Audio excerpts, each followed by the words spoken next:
Hello.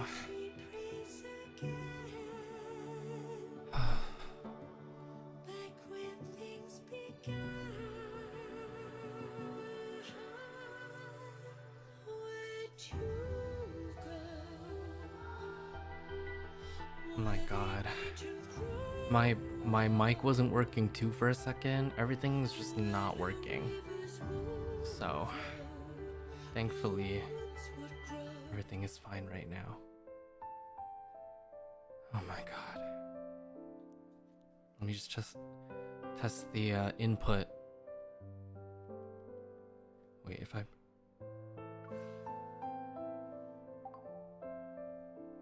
It's like a little bit not that synced, but I'm sure that's fine.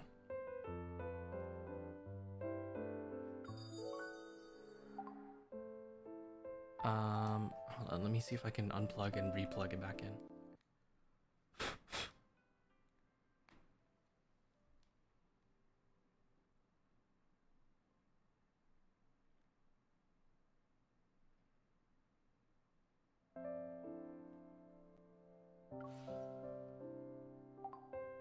Oh my god, it's like even worse. Hold on.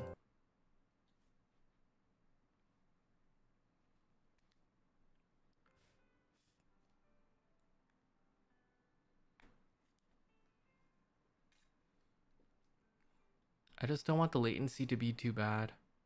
I should have left it alone.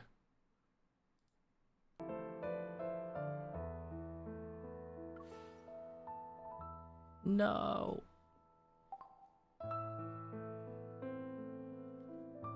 Okay. Hold on.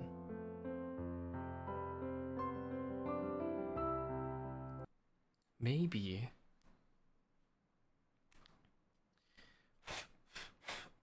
If I do this and then wait a second and then I launch the game,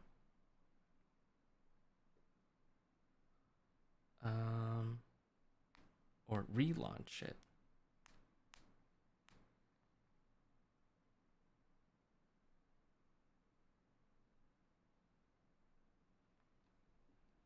Relaunch. Wait a minute. Wait a second for things to load in.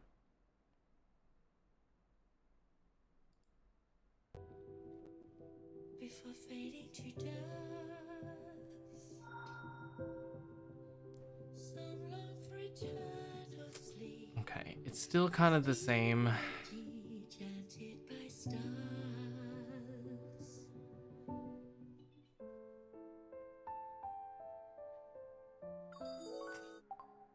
Fuck.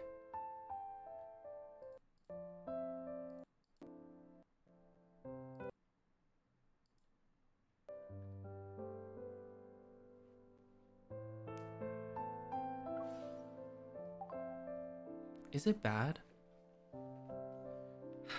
Is it like very noticeable? How do I fix this? I don't know how.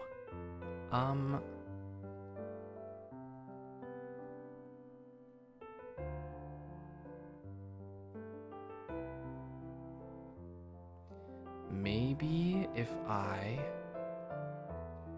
Hold on.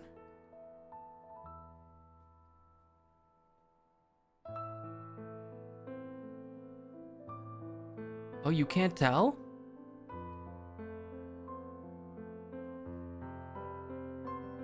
Oh.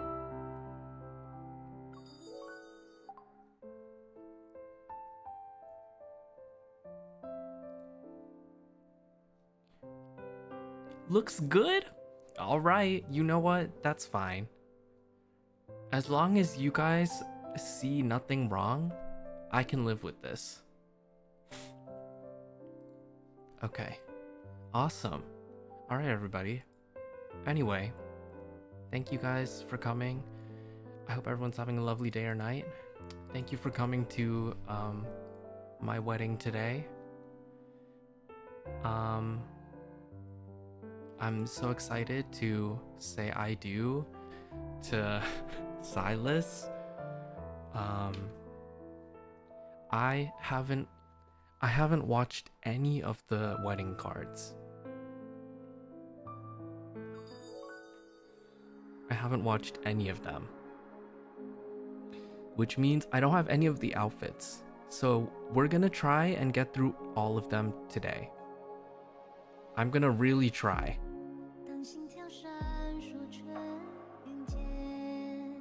Oh my god, Angela.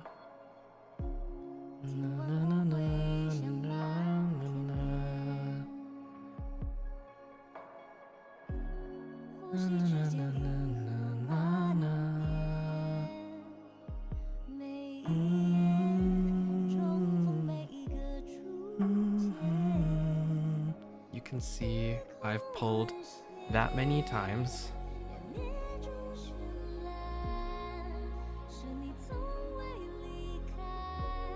And I think, okay, I have Xavier's outfit. I think only Zayne and Raphael's I don't have. I have Sylus, I have Caleb's.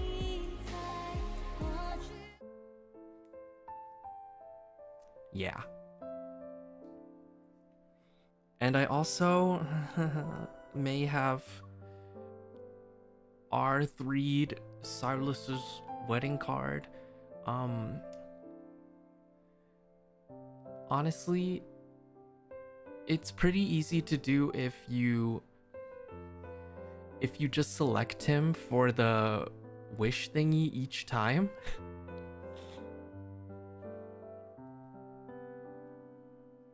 Listen, I'm a serious Sylus girly, okay? I'm trying to get far. I'm trying to get his titles and everything. I finally got past Deep Space Trial 90, so now I'm on 100 for him.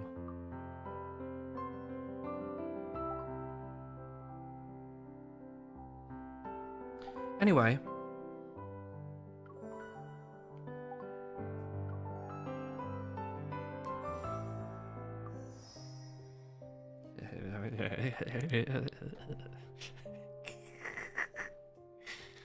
I'm so excited.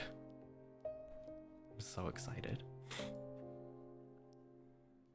Finally, I can get the outfit, and I'm gonna take all these photos and amazing. Yes. Yeah.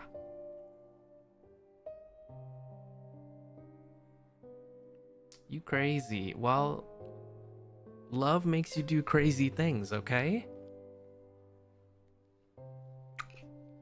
Okay.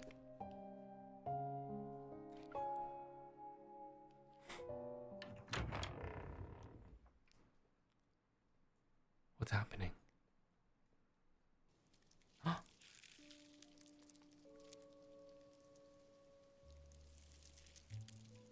As I push open the heavy door, the majestic and sacred hall I had imagined doesn't materialize. Instead, desolation greets me. What's happening? I step into the great hall. Weeds sprawl across the floor. Rusty candelabra are toppled over, and withered vines climb the walls. The patterns on these walls are identical to the spatial anomalies reported in the news. I didn't expect to find one in the N109 zone. Yo, this is the same place as... All of his stuff are so connected.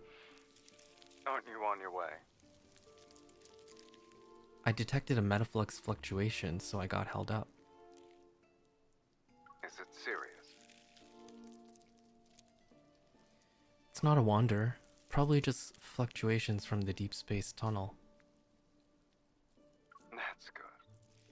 But if you don't get here soon, I'll beat the game without you.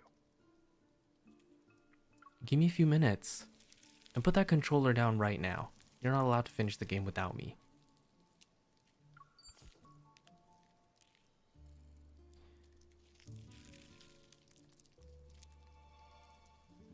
Why? Oh my god, he's not even here. We're here. We came here because of a wander or like some sort of like fluctuations. Oh my god, why are we here? This spatial anomaly looks like an abandoned church, so there's not a lot to investigate. I'm just about to leave when something falls. Several yellowed books and rusty coins rest on different pews throughout the church. Weird. It's as if someone lived here. Warning. Energy fluctuation levels in this space are rising. It's ill-advised to remain here for an extended period of time.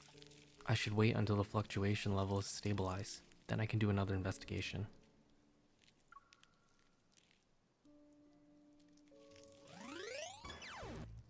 The infamous leader of Anakinus, who strikes fear into people wherever he goes, is playing video games with me.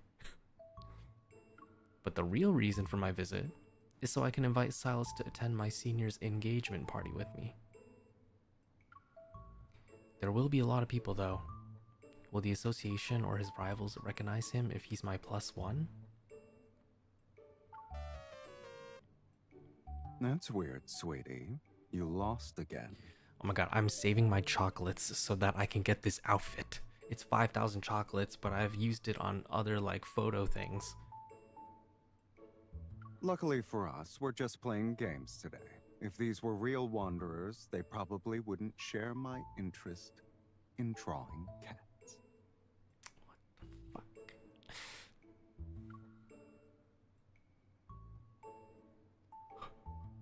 Sylus puts down the controller, picks up a marker and leans in to add another stroke to my cheek.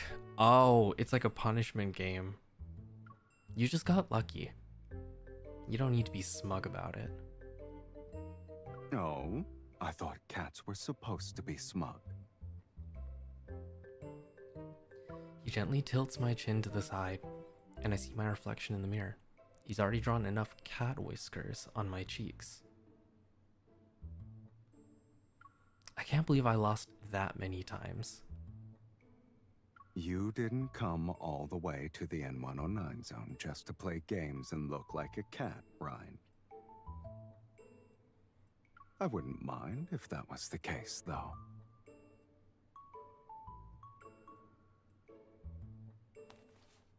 Of course, he noticed how distracted I was. Hesitant, I pull out the engagement party's invitation out of my bag. One of my seniors from school is getting engaged, so if you're free... He takes the invitation and examines it carefully. A gleam of delight flashes in his eyes. You already know my answer.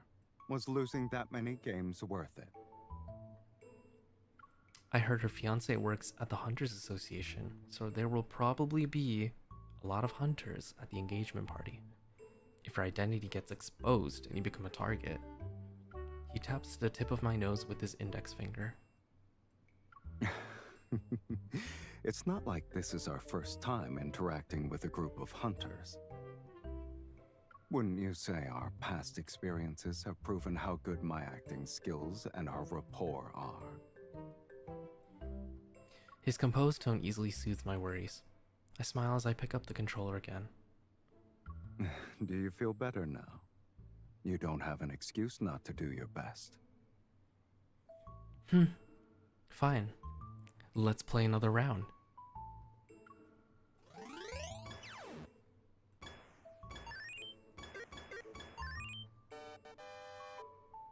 Who said I wasn't doing my best? I was letting you win earlier. You let me win that many times. You're too kind. Shouldn't you return the favor? I beckon him to move closer with a come hither gesture. Oh my god. A bet's a bet. I'm waiting for your magnum opus. Oh, reference to the other card, the other memory. I pick up a marker and draw a tiny heart on Sylus's face. Done. Once you see it, you'll admit I won fair and square. Sylus turns to look at himself in the mirror, His smile widens. It'll be more than just accepting defeat. I'll happily lose to you a few more times. My God. Okay. On the day of the engagement party, oh my God, it's the place from the event. Sylus unsurprisingly commands attention wherever he appears. Sky, do you know what she was like in school? I don't think they want to know how I was in school. That's why I'm here. I'd like to learn more about her past. A hunter's work isn't easy. Since your job is in a completely different field, you need to be understanding. Yes, of course. I'm adapting to the pace of a hunter's lifestyle. Oh my God. While he handles everything flawlessly, I still remain vigilant of our surroundings. Is my performance not enough to put you at ease? We're surrounded by hunters. Better safe than sorry. My balloon! A child's voice interrupts me as a pink balloon floats out before my eyes. I reach for it, but the string has already moved out of my grasp. Suddenly, Sylus's arm appears and he catches the string. Don't worry. The police and the Hunters Association say I'm not a kind-hearted person in their records.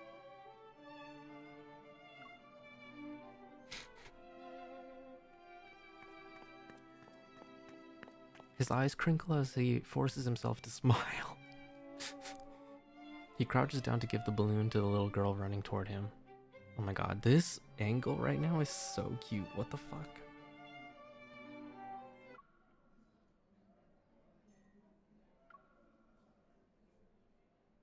He looks so cute like this. Hi there. Is this your balloon? Mommy! Bruh. The little girl runs away. As her crying fades into the distance, Sylus looks at me. He's confused. You told me to smile at people with this exact angle. I hold back my laughter and reach out to help him stand up. You hardly see anyone in the N109 zone who makes you want to smile.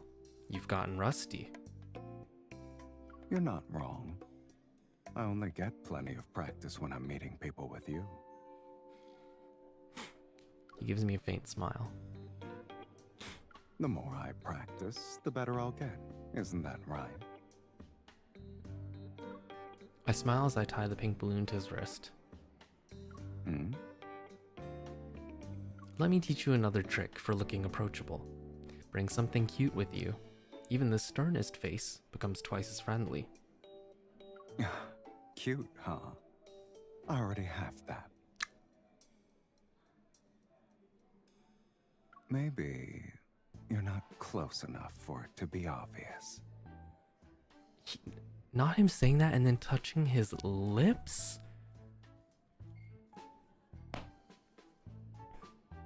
I have to hold back from making like crazy sounds because it's gonna fuck up my throat. I swear. He suddenly pulls me close. With his arm around my shoulders, he looks at me. I should look friendlier now that I have you and the balloon, right?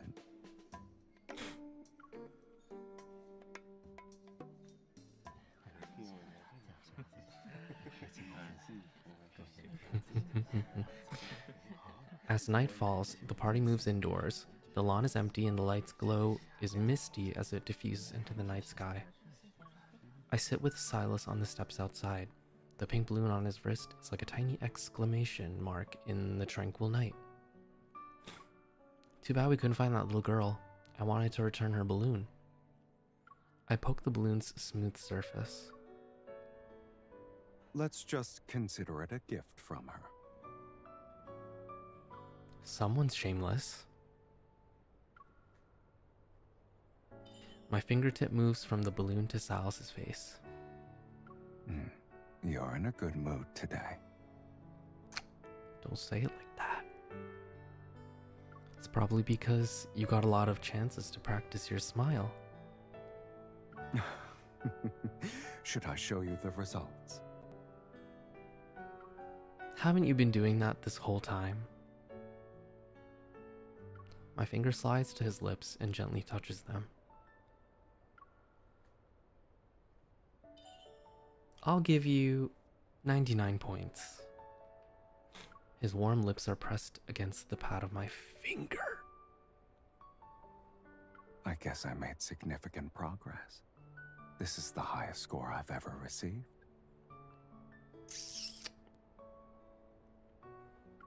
You didn't really smile before. Well, you said it yourself. Very few people in the N109 zone can make me smile. Oh my god, congrats Kai. The horse show went well. First place and grand champion. Oh my god, Uma Musume IRL. Then what happened earlier? Sylus pauses slightly. He lowers his gaze to look at me. Why are you asking? It's probably because of the party game. When my senior and her boyfriend were asked about each other's past, they both answered quickly. I hook my finger around the balloon string and pull it. The pink balloon partially hides my face.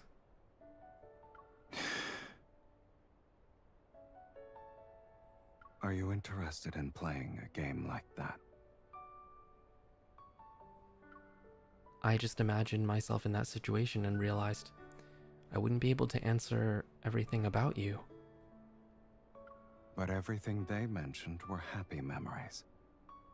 Ever since we met, I can talk for weeks about those.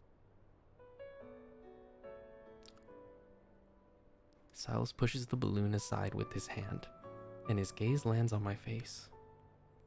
There's today's balloon. The chances to practice my smile.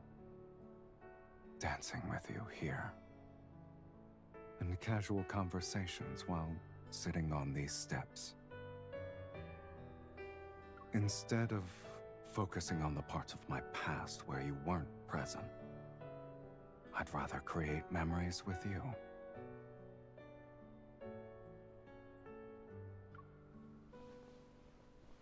I pause before quietly resting my head against him. We look at the grass bathed in moonlight.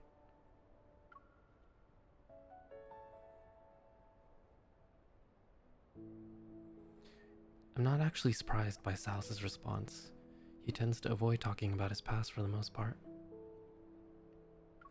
But in some corner of my heart, a subtle disappointment slowly creeps in.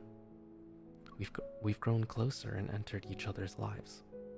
The areas where we intersect have also increased. However, he's only opened a small crack for me to peer into when his past is involved.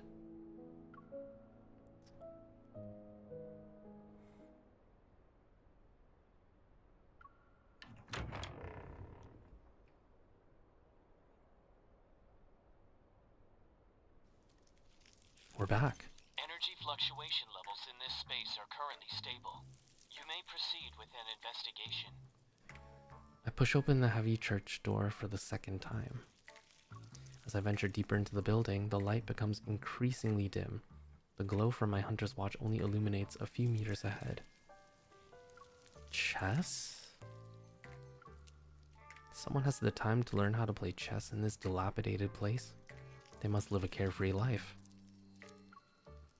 My words echo throughout the empty church. You as well. It seems you have the time to analyze someone else's hobbies in the same place.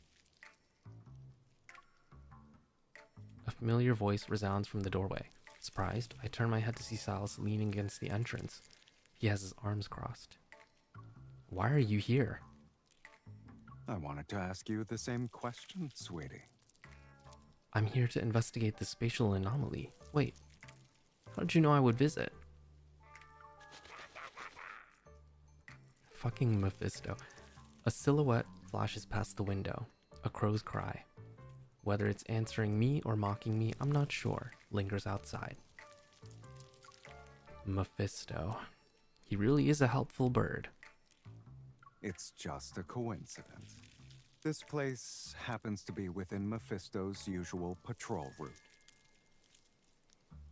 どこにでもいるメフィスト。本当に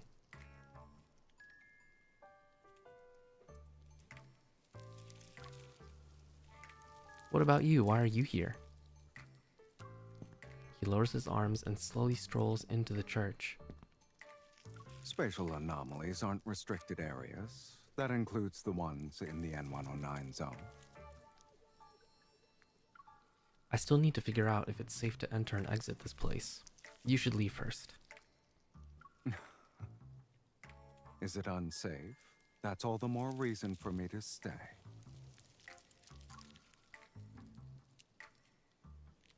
He walks up to me. Candlelight suddenly flickers to life in front of his hand.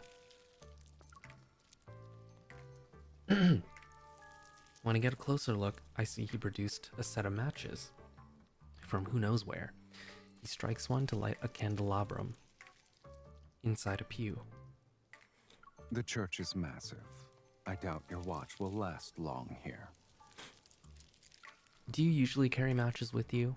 I don't think I've seen you with them before. It's just another coincidence. He holds the candelabrum while extending his other hand toward me.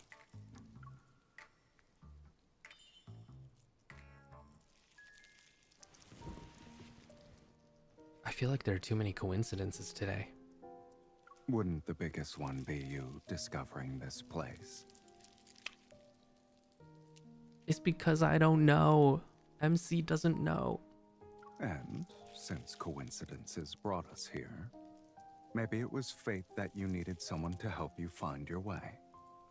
For some reason, my heart feels lighter because of this unexpected encounter. Sylus uses the lit candle in the candelabrum he's holding to light the other candles throughout the Great Hall. The darkness is gradually conquered one flame at a time. Bandages and gauze are scattered along the aisle. It's as if someone tried to use them, but eventually tossed them aside in frustration.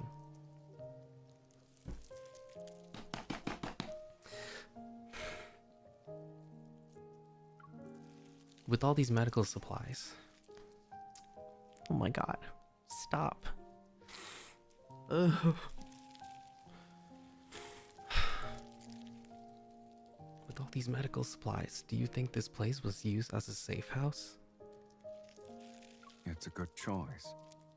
Most people wouldn't be interested in entering a rundown church like this. Very safe. Sylus is terrible at tending to his wounds. He always makes a mess of the bandages. Is this another coincidence? Girl, if you only knew! I turn my head and look at him thoughtfully. Yes? It's nothing. I just feel like you understand the person who stayed here. I wonder why. People in need of safe houses think along the same lines. I'm gonna... His explanation is flawless, but it's not enough to dispel my suspicions. I pull Sylus over to the windowsill where a yellowed old book lies. Are you interested in this place, or in the person who used it? He tightens his grip on my hand slightly, and I take the opportunity to pull him a little closer to the window. Bring the candle here. I can't make out any of the text. Under the flickering candlelight, I brush away the dust from the book. It's a worn atlas that meticulously documents the geographical layout of a technology center. According to various records, the N109 zone was a thriving tech hub 14 years ago. And then, something that could be called evidence appears. Sylus, look at the handwriting. Doesn't it look familiar to you? I show him the page with bold, untamed handwriting. Aren't hunters supposed to investigate spatial anomalies? When did you become a detective? If you don't want to admit it, I won't force you, but you can't interfere with what I've discovered on my own. All right, Miss Sharp-Eyed Hunter, who's also a detective. What else have you deduced from these simple clues? This spatial anomaly didn't appear because of the recent deep space tunnel fluctuations. It's highly likely that it existed for at least 10 years. It's true that deep space tunnel fluctuations have occurred more than once. The flickering candlelight is reflected in his eyes. It's like a faint glow dancing among shadows.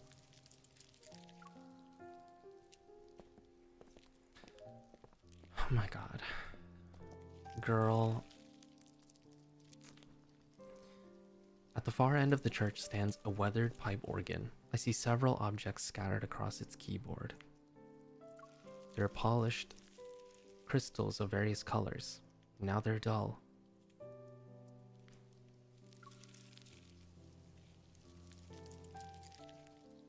Your fondness for shiny things hasn't changed a bit.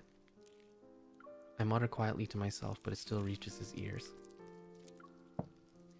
He sets the candelabrum aside and picks up a dust-covered crystal. He weighs it in his hand. They're just ordinary crystals. Kids in the N109 zone used to pretend they were gems to impress people. People actually fell for that? Maybe someone wanted to brighten up this dreary place. The music? Wait, did this music play in the myth card? I'm gonna cry. Stop. I pause, then I take the crystal from his hand to examine the marks of repeated polishing. Under what circumstances would a person want to decorate a safe house?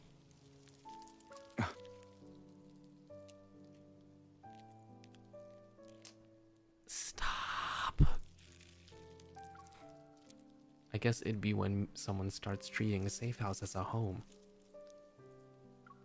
He looks at me, and that gaze, which felt impossible to read, now seems to be comprehensible.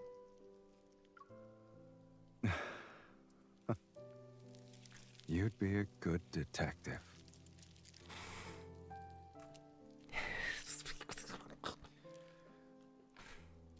I suddenly step on something hard. I look down and discover several rusty bullet casings. Each one is marked with dark brown stains. Is that blood? I bend down to pick one up, but Sylus quickly reaches out to stop me. Don't look at those. He has me sit down. Then he places a finger on one of the organ keys. The pipe organ that's been neglected for years produces a deep, muffled noise. Did the bullets that were extracted from flesh and still wet with blood make this same hollow sound when they fell to the floor? Why did you choose this place as your safe house? It was the first area I saw after coming here. Back then, this place wasn't called the N109 zone. And before I gained a footing here, this was my first safe house. He turns to look at me, and a faint smile appears on his face. Or, you could say this was my first home. I'm gonna...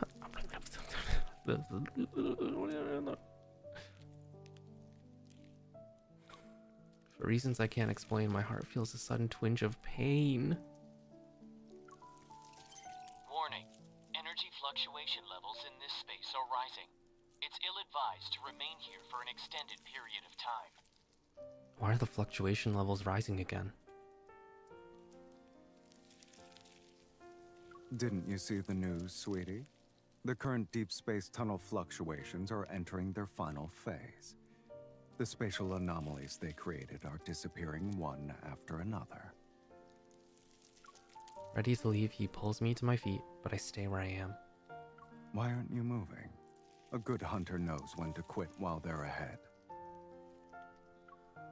Will this place disappear too? Hasn't it existed for a while? Every intense fluctuation from the deep space tunnel creates new spatial anomalies while obliterating others. This place probably won't last for much longer. No!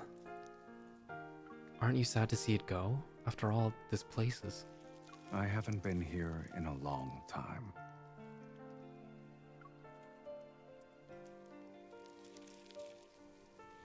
He ruffles my hair.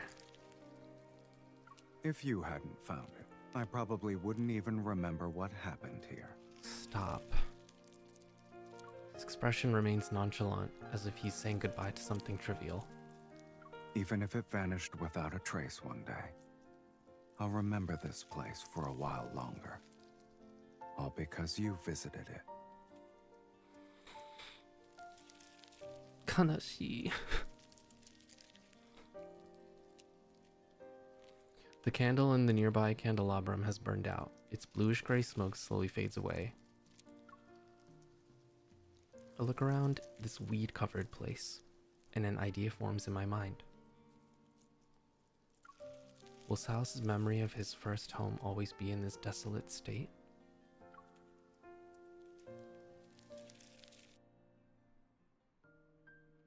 There's a theory about the human brain. It's good at remembering results while forgetting the process. If the results are beautiful, then the pain experienced along the way gradually fades.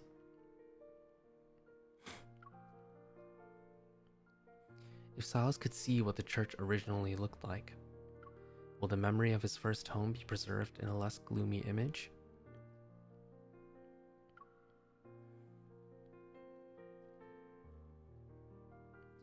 I plan to secretly decorate the central area of the church to give Sylus a surprise.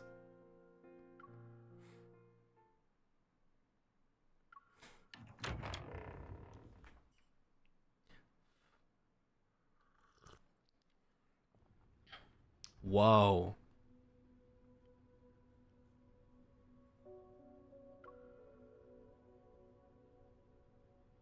What the fuck?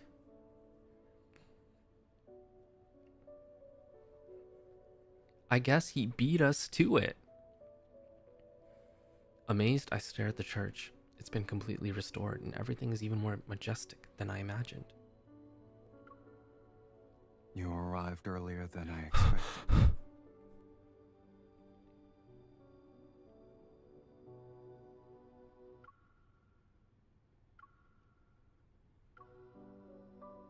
How did you... Because I had the same plan as you.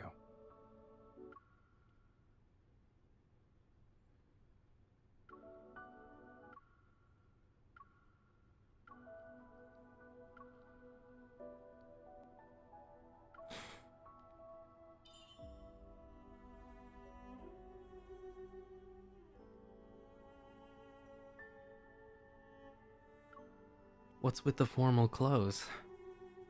Weren't we going to create the most unforgettable memory before this place disappears? Oh my god. Oh my god. I always take occasions like this very seriously.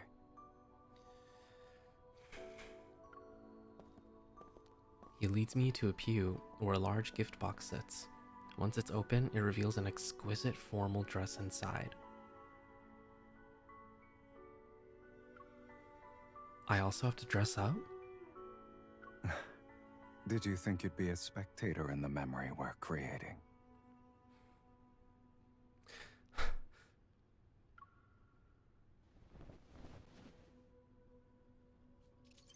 Warning. Abnormal fluctuations detected in this area. Its dissipation is imminent. Your association system is very efficient. No! Wait. This is crazy.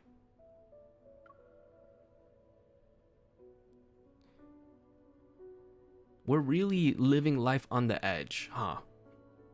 I mean, that's what it's like to be with Sylus.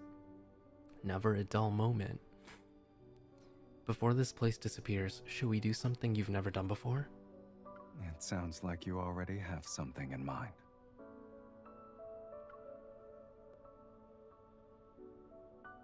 I scan the room. Then I point at the withered vines that are strikingly out of place. Have you ever seen them bloom? No.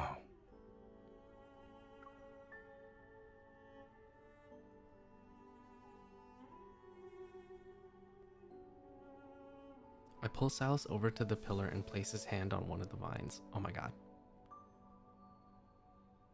Did you plan this? Sights we've never seen before are the most unforgettable, right?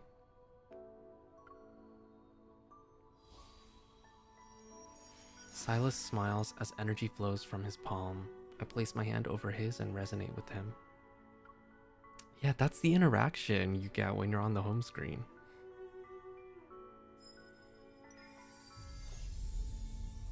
Black red mist winds through the entire church. Flowers of various colors bloom on every vine as far as the eye can see.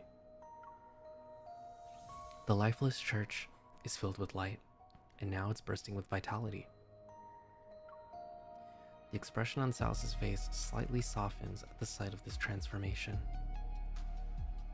Why did you want to create a new memory for me here? Because this is where you opened up about your past. He leads me to sit on the stairs that ascend the central platform. Candles illuminate both sides of the pews, and colorful light from the stained glass windows slants across the steps. At the far end stands that heavy door. You were the one who chose to open the door. What lies behind it aren't ruins anymore.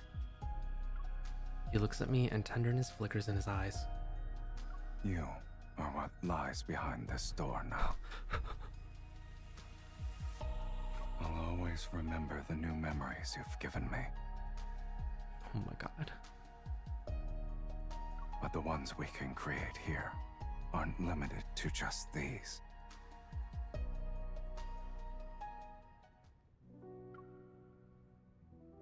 People usually come here to exchange vows.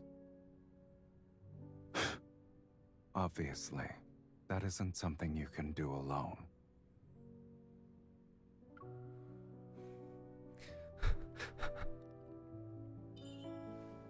These evil flowers are blooming only because of our resonance.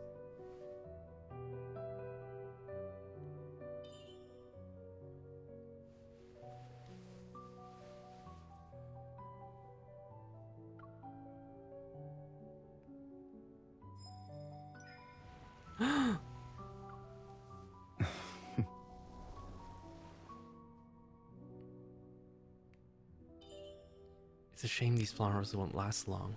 There's something I want to do with you before they disappear.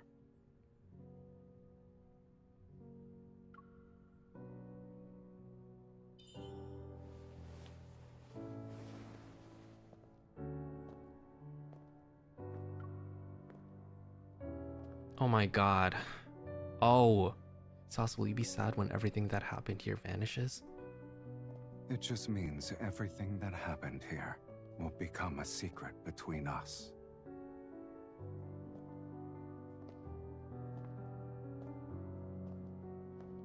However, I hope we'll share more than one secret. I want more memories of us. Until they fill our future. And you? My lord. Oh my lord. I do. I wish I could make all your dreams come true. I think that's what that In said. that case,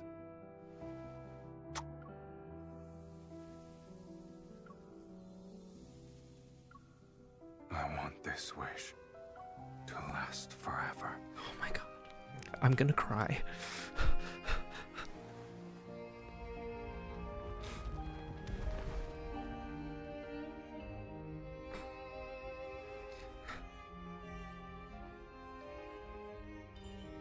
The church is fading away. Sylus, are you brave enough to accompany me? Always.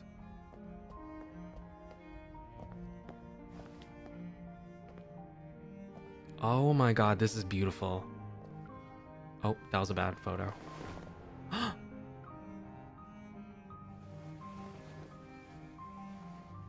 This is beautiful. This is so amazing.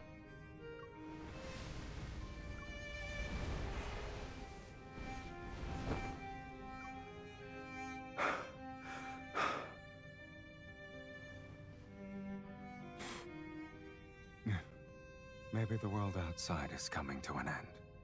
Doomsday and all that jazz. Kiss.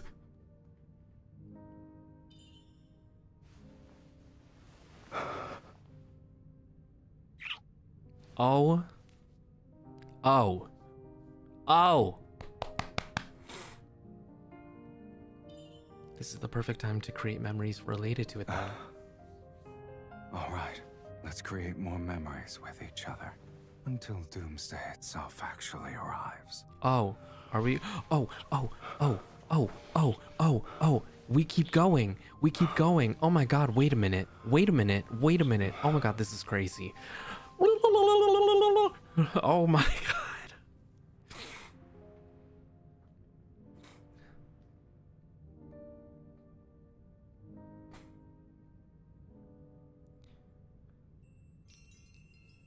The world outside isn't ending.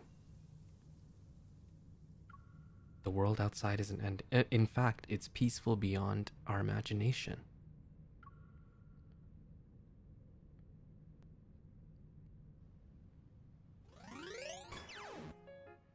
Not the video games again. Oh my god, this is my man. You lost again. On the sofa, I kick off my slippers, get on my knees, and move behind him. I take another colorful hair tie off my wrist. Sylus, we can't let your enemies know you're a sore loser when video games are involved.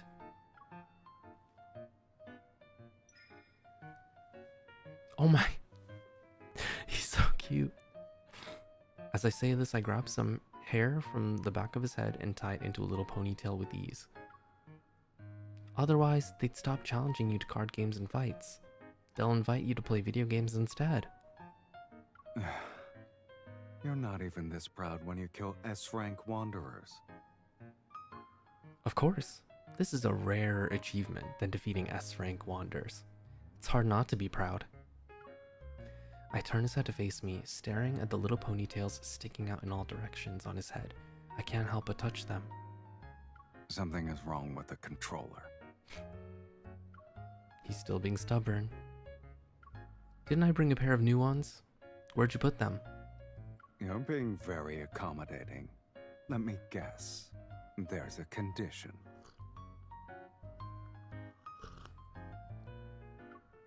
It's simple. If you lose in the next round, you'll let me take a photo of you. Deal? Sylus not haggling when you make deals with him is one of many indicators that shows he's in a good mood. He points out where the controllers are. I go there while thinking about the perfect angles for his photo shoot later.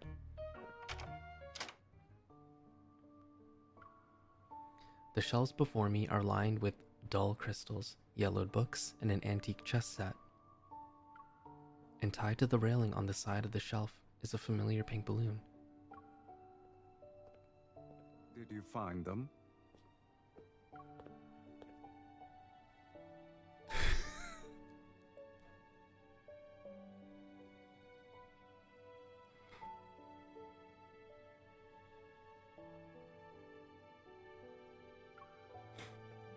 It's so cute. I turn around. Astonished, I stare at the man walking toward me with tiny ponytails all over his head. Since when did you become so sentimental, Sylus? He smiles as he picks up the box of controllers with one hand while taking my hand with the other. I haven't. I'm preserving as many of our shared memories as I can. Liar, that's being sentimental.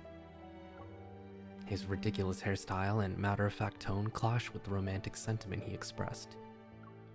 But my racing heart tells me that I'll also cherish this moment until we reach our vows' set deadline. Silas, I sometimes think spatial anomalies return to where they came from instead of disappearing. Isn't that fitting? It's just like the things in this room. He squeezes my hand even tighter.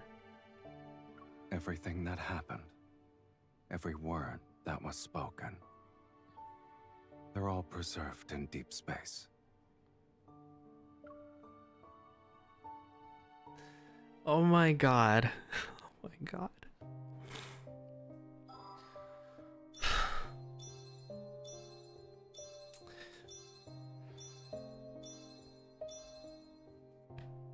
That was so good. Oh, damn. Hairstyle, layered hearts.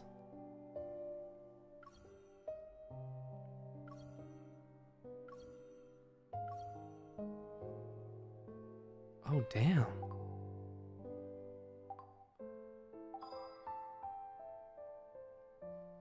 He looks cute like this, actually. The ring. Soul feather.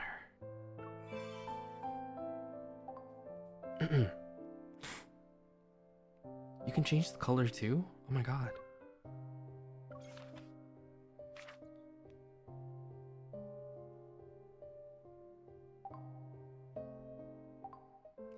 So if I... Where can I...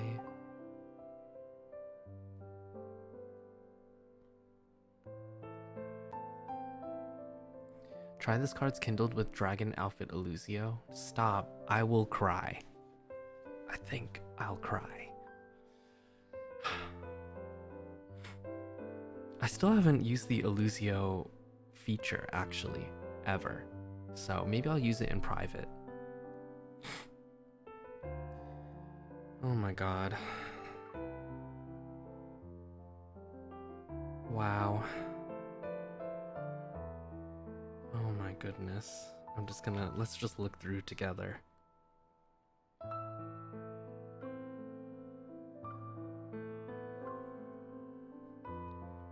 This is the thing that everyone's been memeing on. They're just like, okay, now what?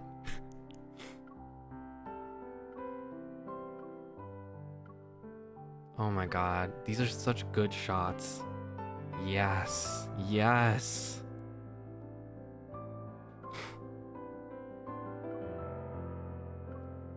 Oh my god. Ah. Oh my lord. New phone wallpaper?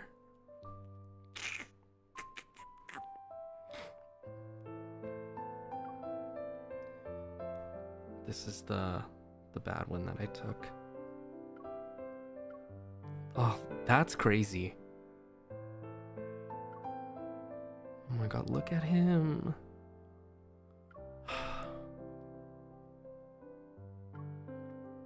Guys, I'm in love with this man that doesn't exist in real life.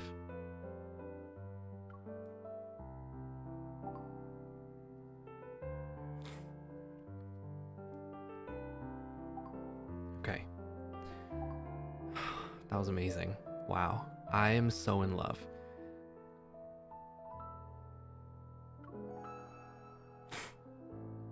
All right. Yippee! Silas and I are married now.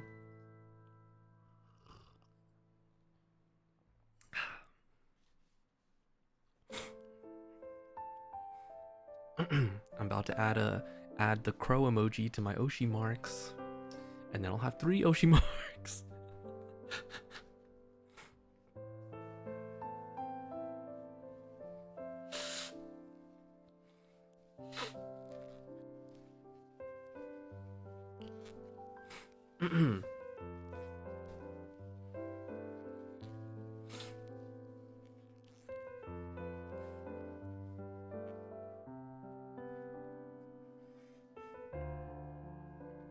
Or I'll put in my description.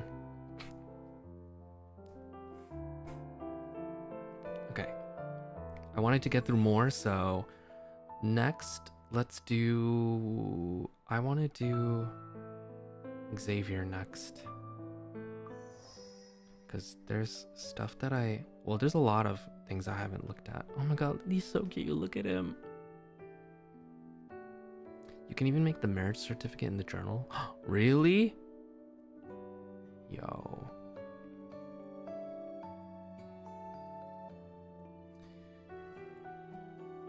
MC wearing wedding outfit, Sylus's event outfit with pose on knee. You'll get an adorable post on phone. Oh my god. I'll remember that. Look at this. Beautiful. We're going in.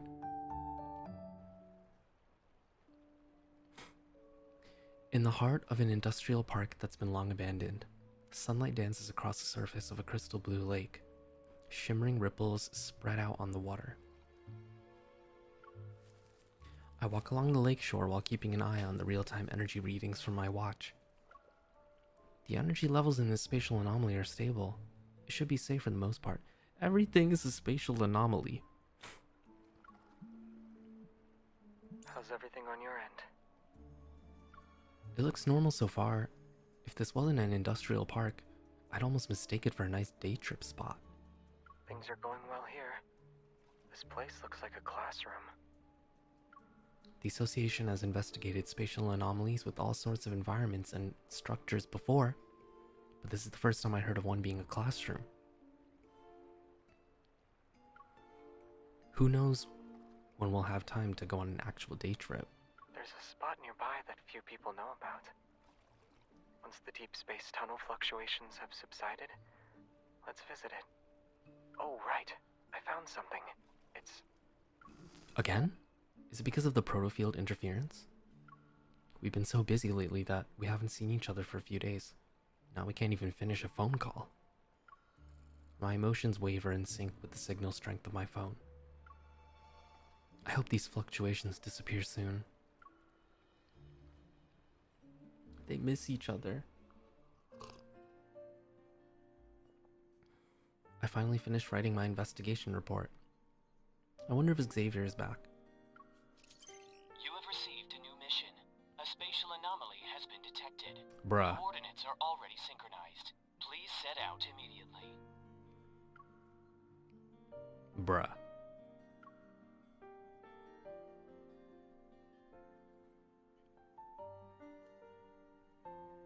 Alpha Team's large office is empty.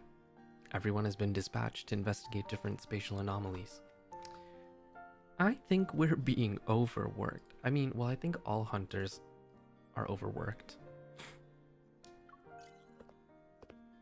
With renewed determination, I accept the mission and head to the Movier Bridge. This might be the highest threat level we've encountered. What about the data we've collected so far? Xavier. In the hallway, Captain Jenna gives me a nod before quickly stepping into the elevator. Behind her is Xavier. His calm gaze brightens for a moment when we make eye contact. Yet, after that brief exchange, we have no choice but to pass each other by. No, we're too busy. During these busy days, the 270 HM has been by my side. However, it's starting to show signs of wear. I haven't found the time to do maintenance. You've worked hard, 270. I'll give you a proper maintenance check once these fluctuations are gone. Only the motorcycle gets a maintenance check?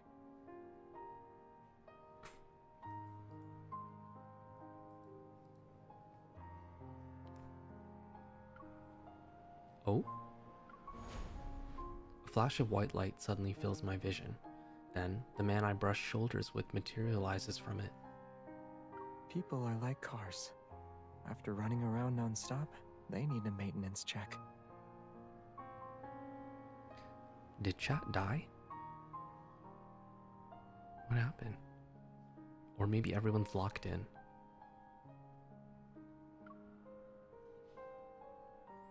Xavier. Since when did you start flashing in and out of the association? When I need to save time.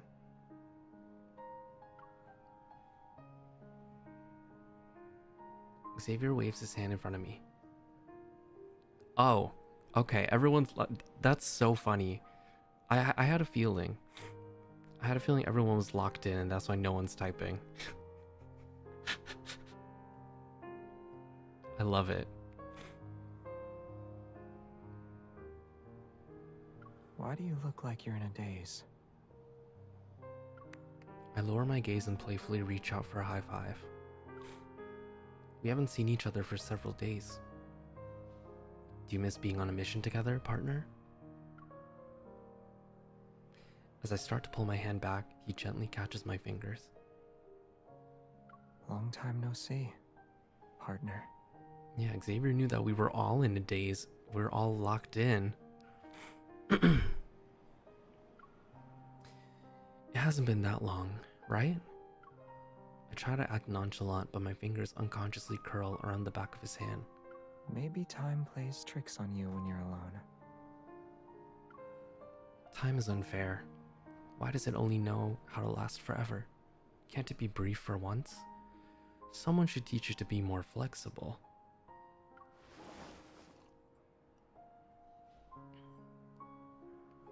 I play along. Then he gently pulls me closer with a firm grip. Since time hasn't learned how to shorten itself yet, we'll have to do it ourselves. I try to act nonchalant, but secretly I'm chalant. I can feel the warmth of his chest. It seeps through his clothes and envelops my palm. You've been working hard these past few days. Are you tired? I shake my head and rest it against his chest.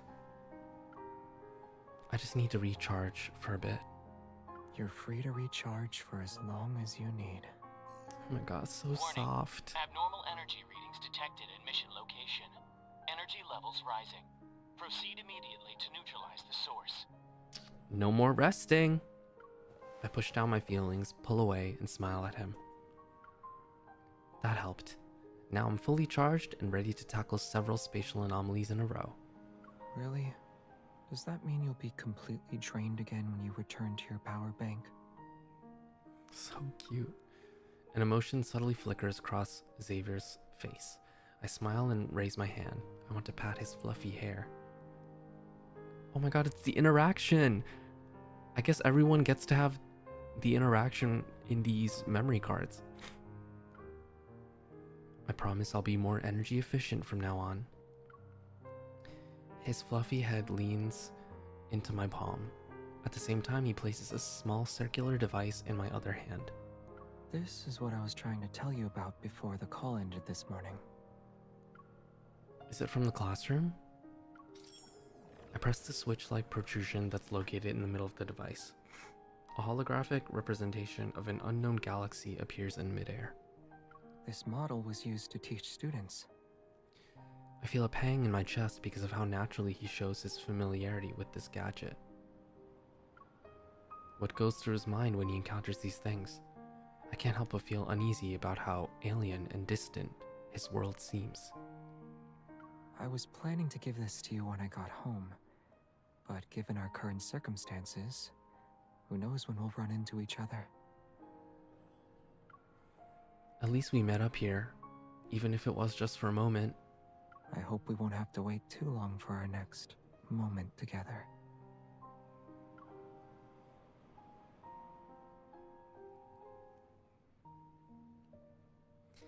After eliminating the energy source from another spatial anomaly, I return to the association's building.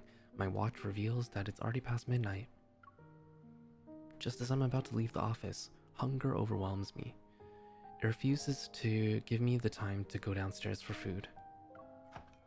I open the department's food cabinet to find 2 lonely cups of instant noodles keeping each other company. While waiting for the noodles to cook, I recall the time when all those cups of instant noodles were piled up in front of Xavier at the convenience store.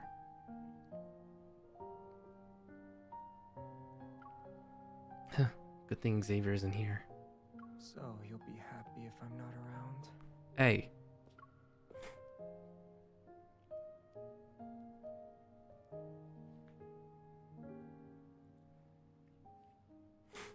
I turned to see Xavier walking toward me. One of the office's blankets is draped around his shoulders. His gaze still carries a heavy sleepiness. Sleepy boy. When did you... I finished my mission a little earlier than you did. I thought you went home, so I was glad you wouldn't have to go hungry. If I stay here, our next moment might arrive sooner. My heart feels like it's in a hot air balloon that's floating high in the air. Have you eaten? He shakes his head. When I checked the cabinet, there were only 2 cups of instant noodles left. I figured you probably wouldn't have time to eat today.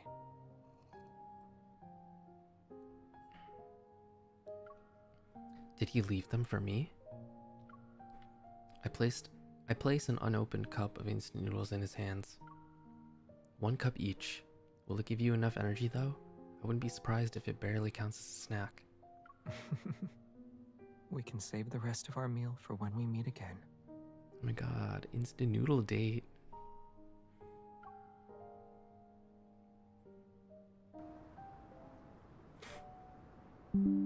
Oh.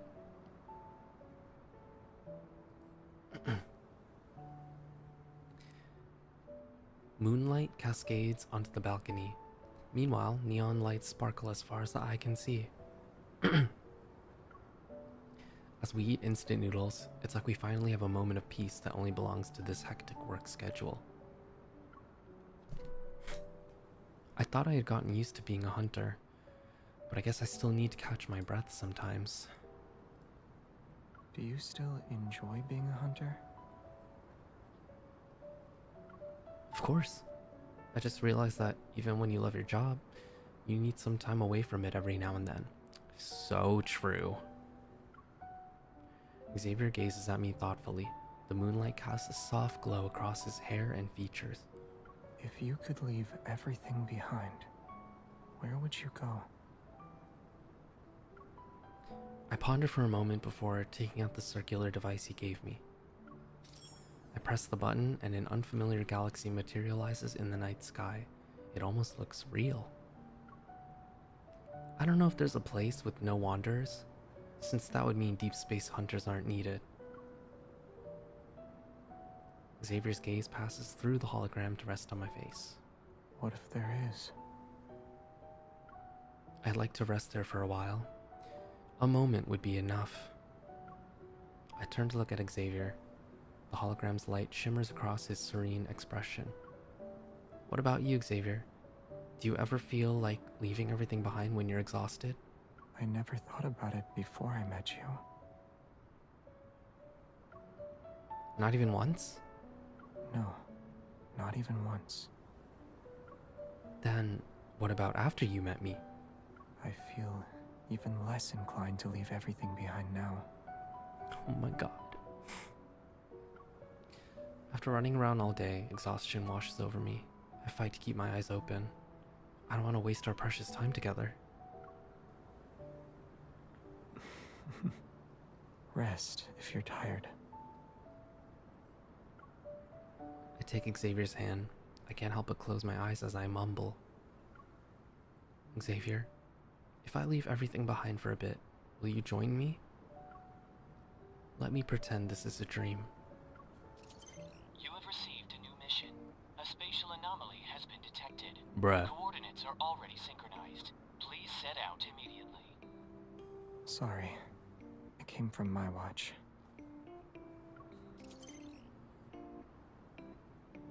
I got one too.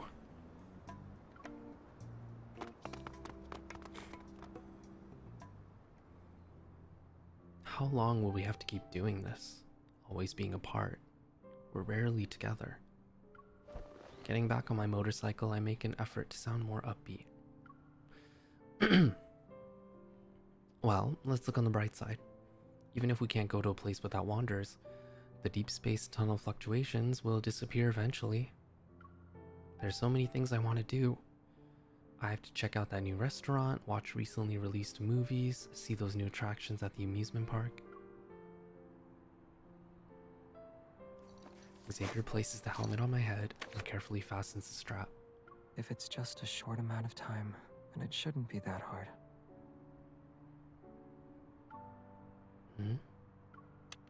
Confused, I look up at him, but he pulls down my visor. Stay safe.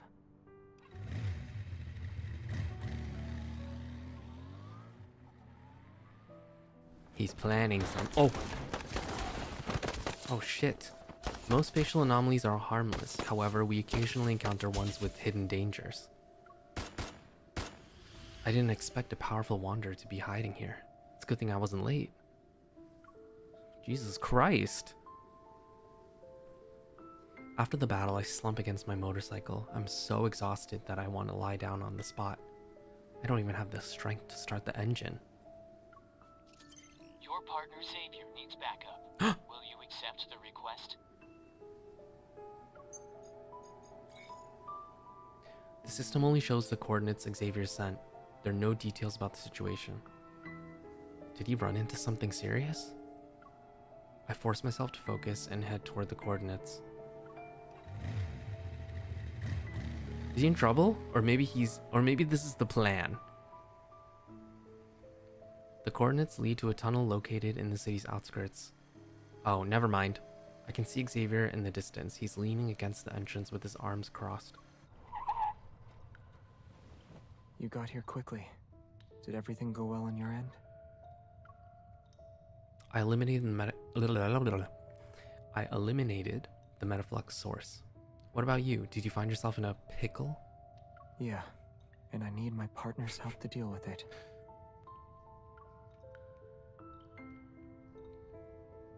He reaches for my hand and leads me into the tunnel.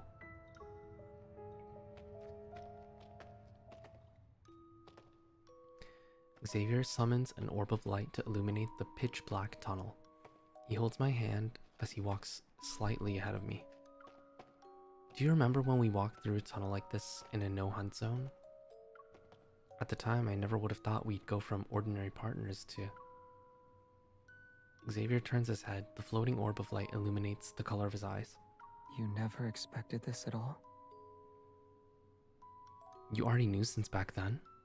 People usually need to have a wish before they think about how to make it happen.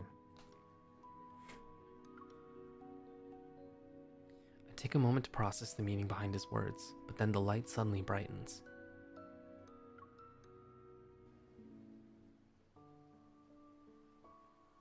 Whoa. We reach the end of the tunnel, and the sight before me makes my eyes widen. An endless expanse of green stretches as far as the eye can see. Near the horizon, a massive planet looms in the night sky. Shooting stars soar across the sky, and brilliant nebulae expand in the distance. The universe slowly unfolds before my eyes. Stunned, I look at Xavier. Countless stars seem to be falling into his eyes. Into his eyes? Wait a minute.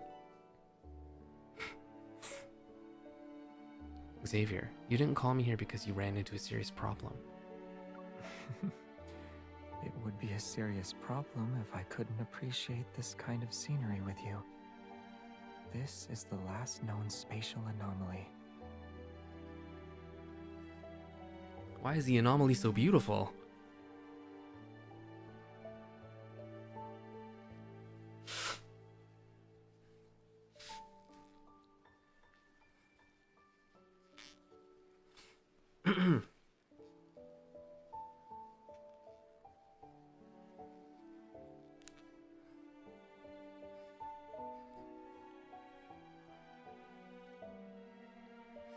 He Oshis me?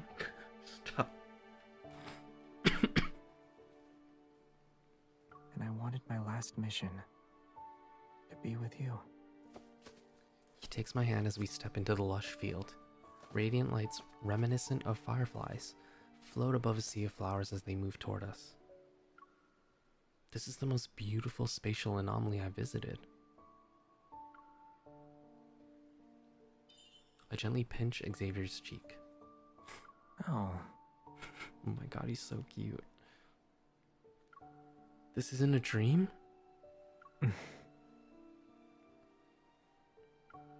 He gently pinches my cheek in response. is this really the best way to check if you're dreaming? Ouch, that hurts. Okay, I'm pretty sure this isn't a dream. Hello.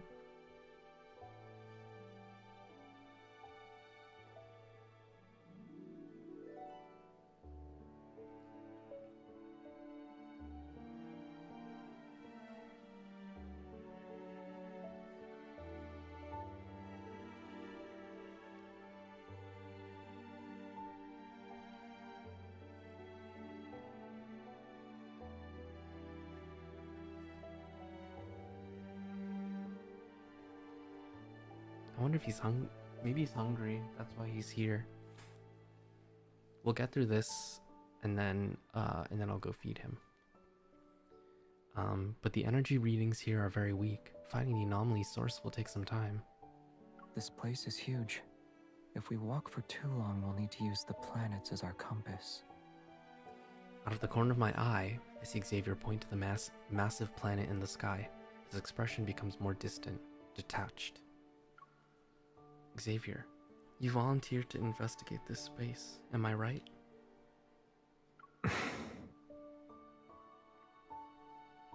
Yeah.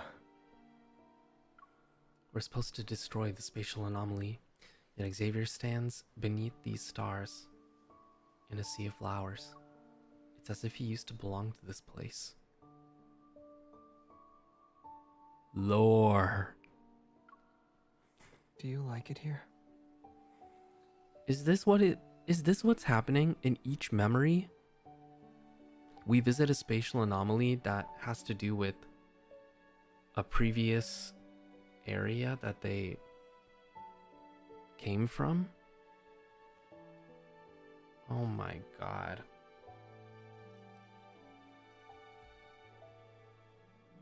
Bruh.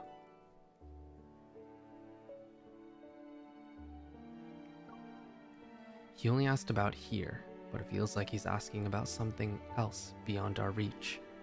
Another starry sea. Yes. The energy source can wait. I want to stay here with you for a bit. As if on cue, a shooting star streaks across the sky. This isn't the first time we've watched shooting stars together, huh? It's not! Xavier freezes. The light in his eyes briefly dims before he lowers his gaze.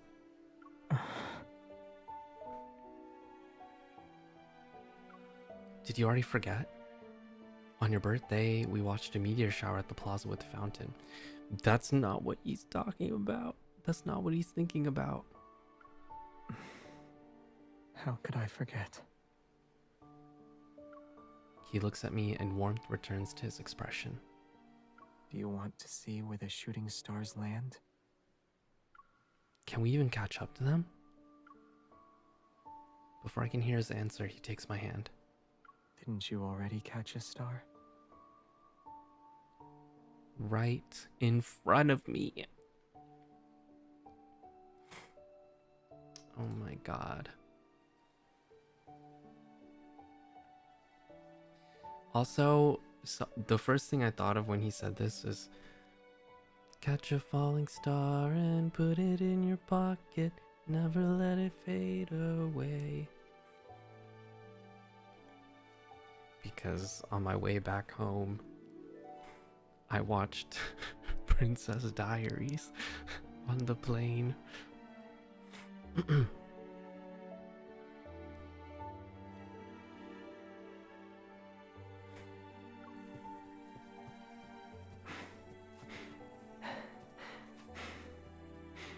Is that running sounds? We're running?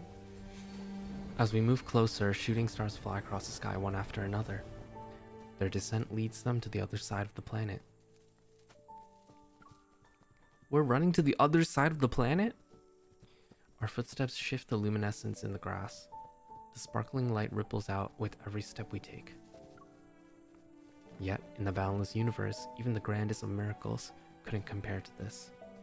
us holding hands as we walk side by side.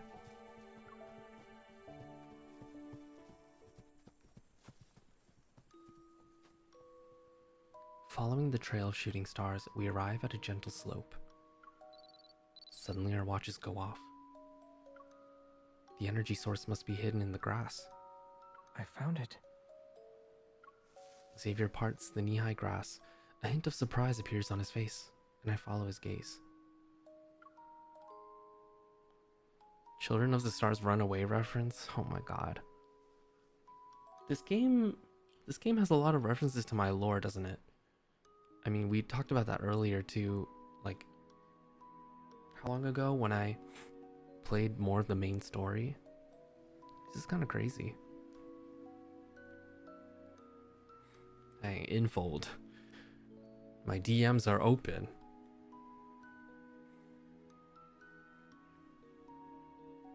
A small bluish purple flower sits in the grass. A remarkable energy radiates from it. It's just a flower, not just any flower. I crouch down and reach out, but I pause when my hand is centimeters away from those petals. It's wavy leaf sea lavender.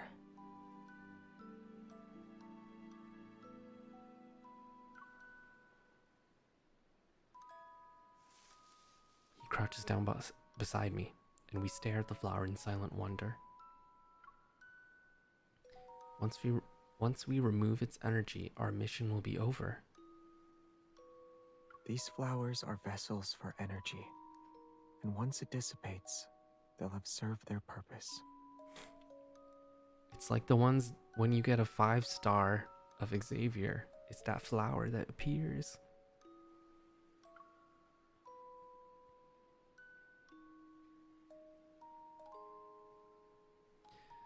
But this is the last spatial anomaly. Xavier reaches across the flower and takes my hand. Let's leave something here then. At that moment, luminescent lights manifest. Like fireflies, they begin to drift toward us. He slightly moves his fingers, and the lights dance through the air like a flock of birds, following the direction he ushers them toward. What's going through your mind right now? I look at the little flower, and its image begins to appear in my head. Before my eyes, the luminescent lights suddenly coalesce to form the shape of a flower. They shine brilliantly in the air. I stand up and reach out to touch it. It disperses instantly and transforms back into scattered lights. Xavier raises his hand. He gathers the specks in his palm before placing them on my shoulder.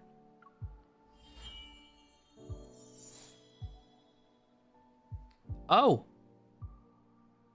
Oh my god, outfit change. The lights fall and fade. Somehow, they magically transform Xavier's hunter uniform and my own into white formal wear. Okay. It's so cute. It's so nice. A gentle breeze lifts my flowing skirt in sync with my fluttering heart. Can I borrow your evol again?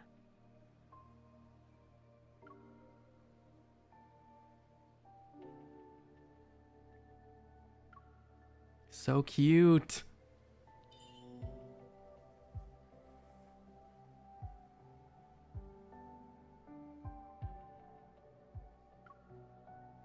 I take his hand and we resonate.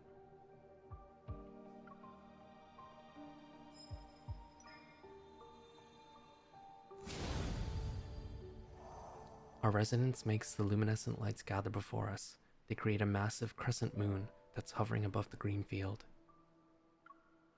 It's a moonboat. Don't stars like to rest on the moon?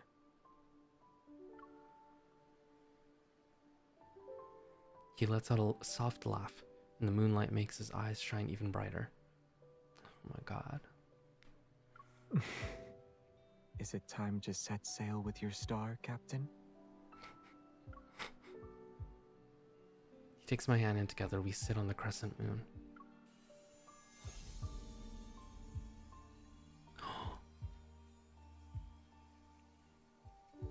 My feet leave the ground as the celestial body gradually fills my vision.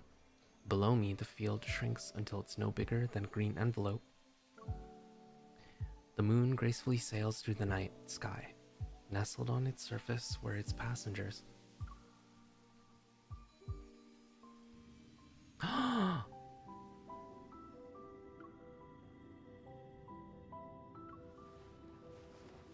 Beautiful. This is gorgeous.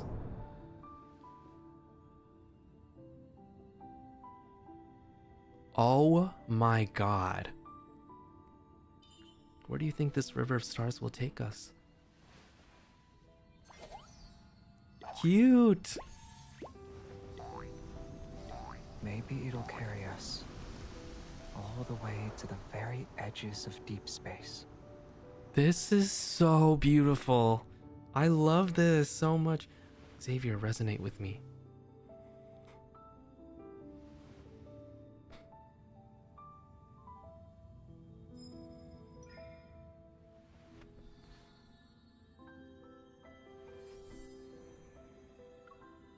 This is so pretty.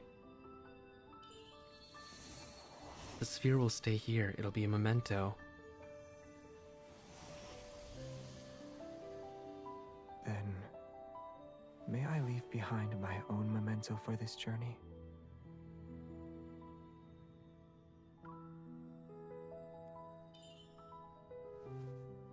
How do you want to commemorate it? Oh my, that was, oh. Hand kissing does something to me. Oh my god, we're going, oh, he's going in for it. Oh, what a beautiful shot. Wait, this is so pretty. I want the moon and the river of stars to witness this moment with us. Holy shit, look at this. Holy fuck, this is beautiful. Oh my god.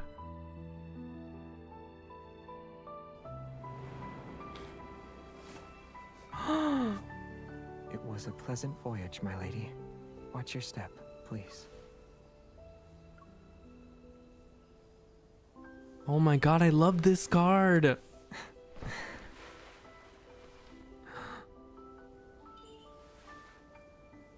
Let me be by your side.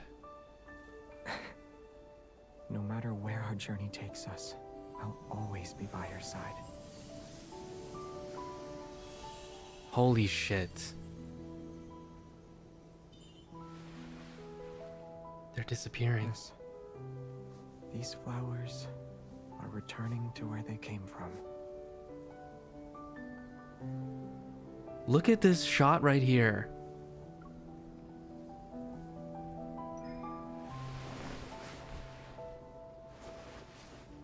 It's okay. I'll never leave you.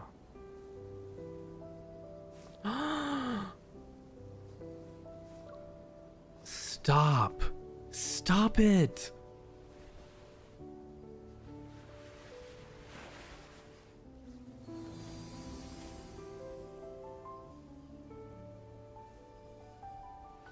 In this vast universe, someone has left a mark on me. It can never be removed. So, is it possible for you to stay with me until the end of time?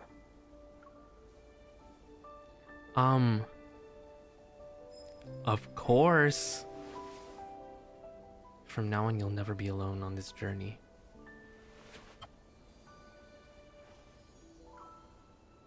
Let the stars be our witness. Oh my Thou shalt lord. become like the universe Look. itself. Look at this.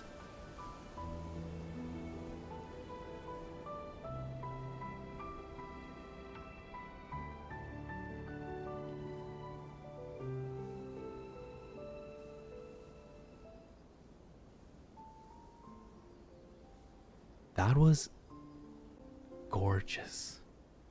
Holy shit. That was beautiful. That whole sequence. Oh my god. This banner is crazy.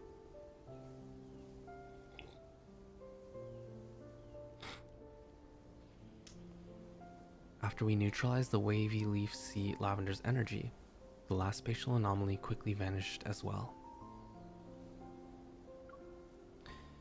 Now that the deep space tunnel's fluctuations subsided, all hunters involved in dealing with the spatial anomalies were granted special leave.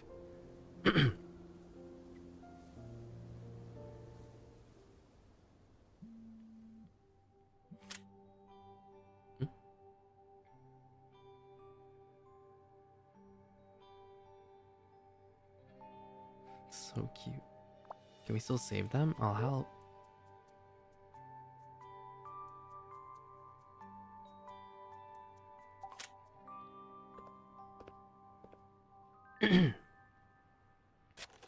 Yo, this is our balcony?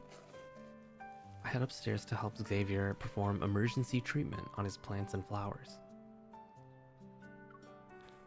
The gentle morning sunlight bathes everything in its warmth. I stretch while watering the plants and loosening the soil. Are you tired? Do you want to take a break? No, I just feel great. When was the last time we got to enjoy a peaceful moment like this? You're up earlier than I expected. I thought you'd sleep in today. I wanted to do that, but after being busy for so long, I realized how precious free time is.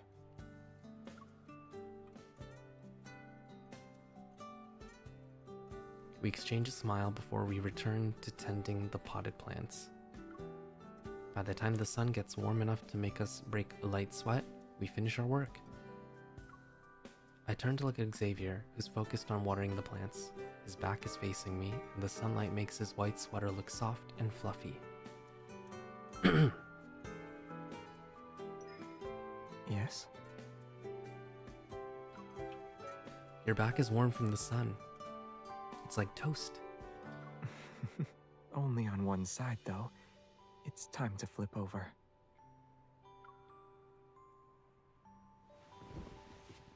On the balcony, he guides me to sit down. A gentle breeze carries a subtle fragrance of flowers, which mixes with his refreshing scent. I can feel my temperature slowly rising, but I'm not sure if it's from the sun or his arm that's pressed against me.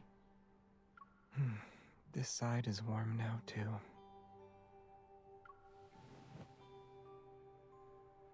I feel his weight shift slightly. When I turn, I see Xavier's head is tilted toward me. He's sort of leaning in.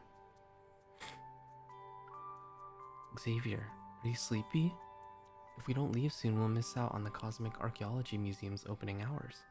Can we go to the museum tomorrow? He's so cute. Fuck. Are you still tired? He looks up at me and slightly nods. A little. I reach out and gently pat his head. We can go to the museum another day. Let's wait until you've gotten enough rest. Just as I'm about to get up, he pulls me back to his side. His grip is gentle yet firm. This is the most effective way to rest. Oh my god. That's it? I thought you wanted me to take you somewhere scenic and beautiful. What do you mean by that's it? The simpler things are, the more cherishable they are at any given moment. He looks at me. Emotions gently ripple in his eyes. By sharing more simple moments together, I can become an irreplaceable mark on your life. That's true. Simple is best sometimes. That was so good. Oh my god.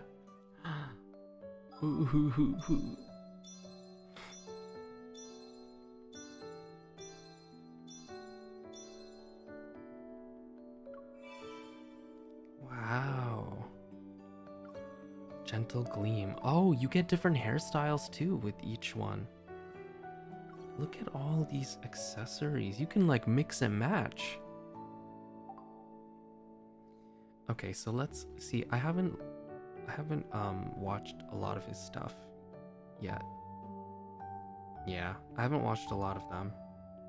Even his myth, I don't think I've completed. Yeah, I haven't completed it. I haven't completed this one either.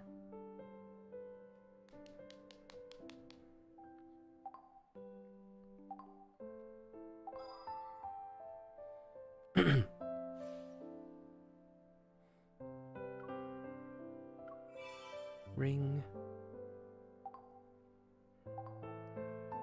Okay, give me 1 second. Let me just check the... How much battery's on this? Oh, 60%. Not too bad.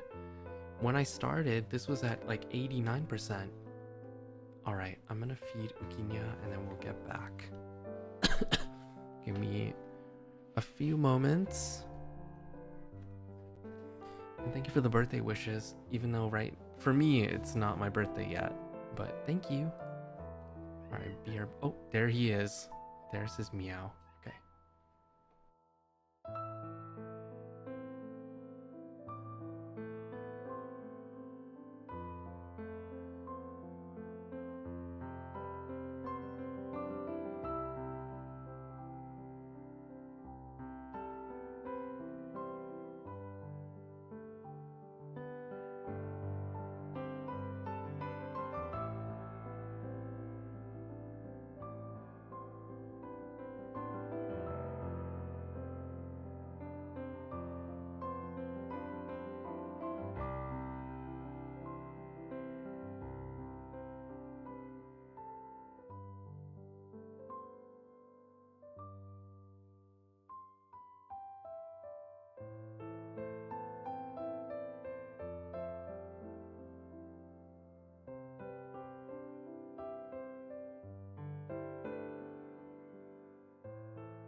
Hello.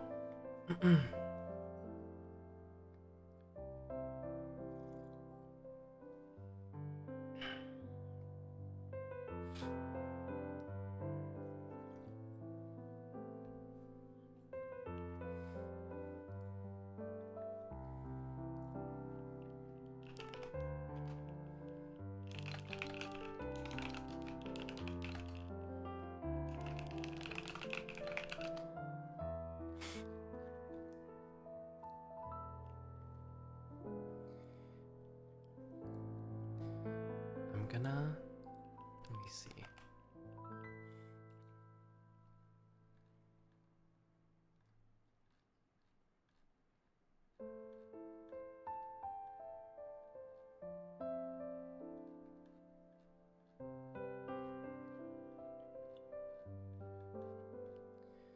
I wonder if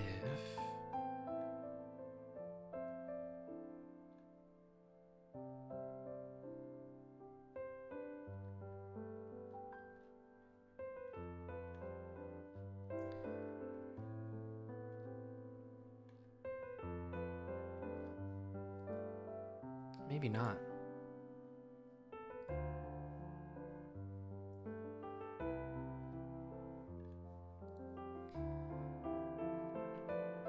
I DM'd Enna to see if she got Caleb's memory yet, but I don't know. I don't know if she did.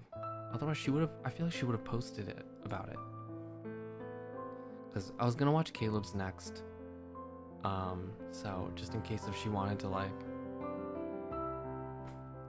experience it. But she's not answering, so I don't know if she's even awake. I knew you were DMing her, hey.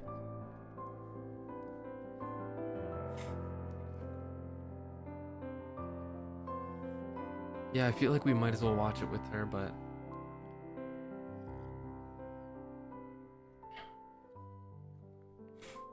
I don't know if she's here.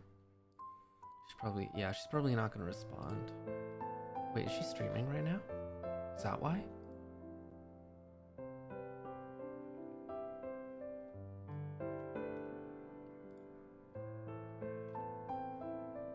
I don't think so.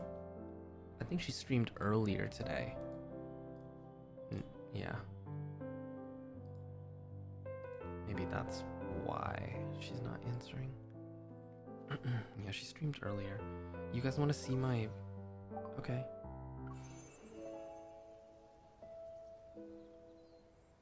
Oh, I didn't get the maximum heart scent favor. This game is tiring though. It's fun, but it's so tiring. I haven't even reached 3 stars on the infinite in the infinite mode. It's too intense. It's like labor intensive.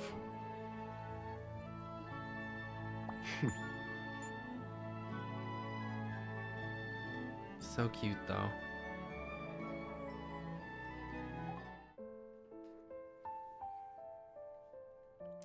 Okay, I mean, maybe, I don't know. Maybe I'll wait to see if she'll answer. And we can watch someone else in the meantime.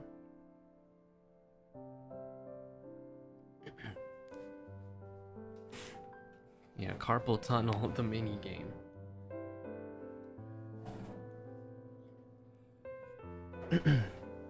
Okay.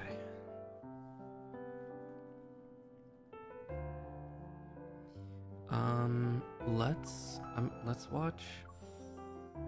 Then let's watch Zayne.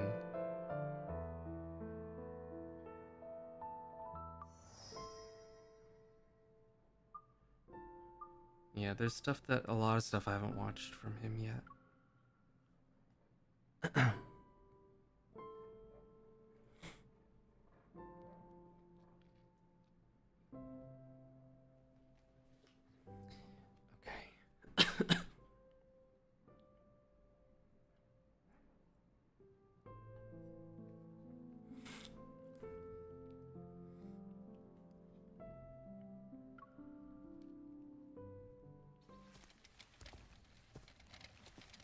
Camping? The cart's wheels crush the grass as I transport the last batch of supplies into our campsite. Outdoor camping mat, stove, folding chairs. Phew, that's everything. Zayne, who's in charge of setting up the tent, looks up from the instruction manual. Thank you for your hard work, Chief of Logistics. Oh my god, that outfit is so cute. It's nothing. This can barely be considered a warm-up.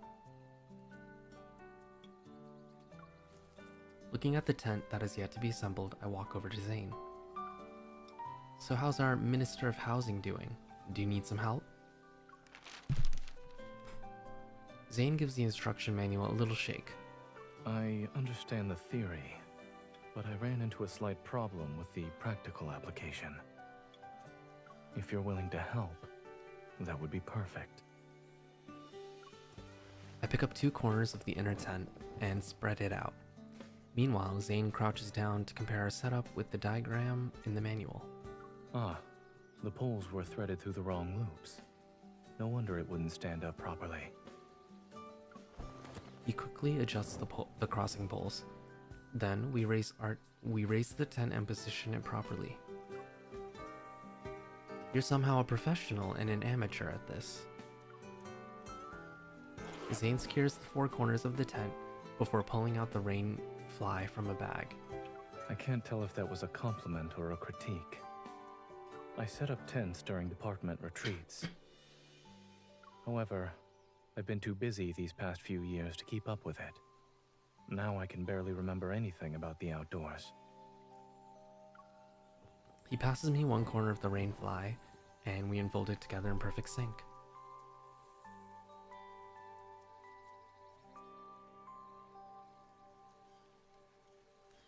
But it's okay. I've committed the technique for setting up a 2-person tent to memory. Oh. As we smooth out the rain fly, Zayne walks to my side and gently brushes against my shoulder. I'm certain this skill will often come in handy from now on.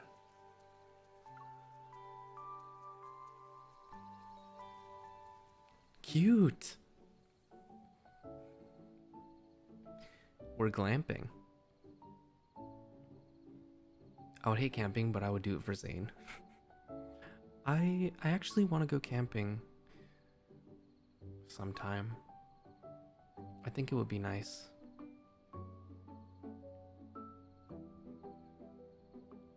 Maybe not right now, though. I don't know if I want to camp in this summer. Maybe when it's a little bit cooler.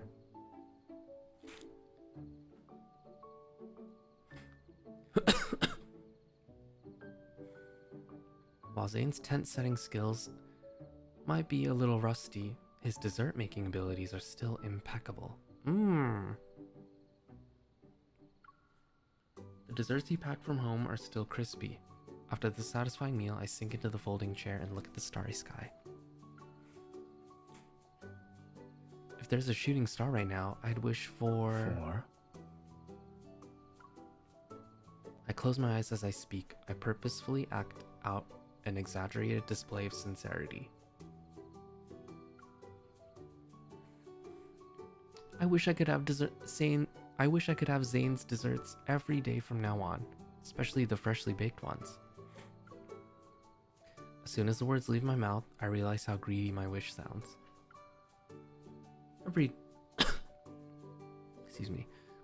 Every day might be too much. I'll settle for whenever Dr. Zayne isn't busy. 1 second passes, and then 2, yet all I hear is the whisper of the wind. Is he going to say anything? I open one eye to sneak a peek at him. He catches me in the act, and an irrepressible smile appears on his face. You don't need the help of a shooting star to grant a simple wish. I'll take its place and make it come true myself. Oh my god. Above us, the Milky Way shines like a crystal in the darkness. It's as if we've stepped into another world. It's so beautiful. Thankfully, I followed my doctor's advice. He always says that looking up at the sky is good for my neck and shoulders. Your doctor is correct, so you should definitely listen to him.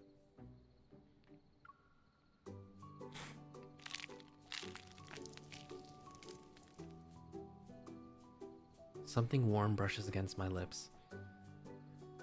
I glance down. Zayne is holding up a freshly grilled zucchini, waiting for me to take a bite. Your doctor says you've been eating nothing but grilled meat and desserts all night. You should have some fiber, too. He's got a point, and with the way he's looking at me, there's no room for argument. I take a bite. But before I can even taste it, uneven grains of salt melt on my tongue, making me instinctively frown. Not good? He looks so concerned. No, just bit my tongue. It's not salty at all. Try it yourself. Before I can carry out my plan to get Zayne to fall for my trap, I suddenly sense a faint energy fluctuation. What's the matter? There's an energy fluctuation, but my watch doesn't detect anything unusual. Zayne moves closer to me and places a reassuring hand on my back. We should check it out just to be safe. I'll accompany you. Man, we're just trying to do some glamping, and then all of a sudden these energy fluctuations.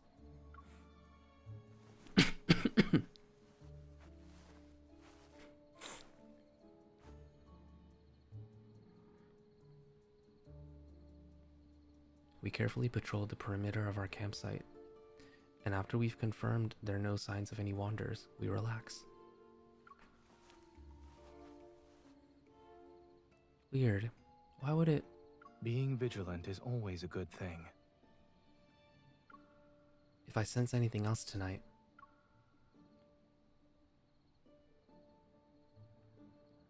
Zayne gently pats my head. Then we'll do another check. You trust me that much? Of course. I trust you unconditionally. Except for... Yes? Except for when you tell me it's not salty at all.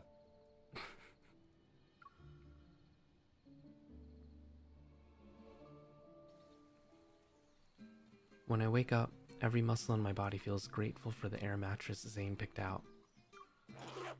I unzip the tent and leisurely start my morning stretch, but then I freeze.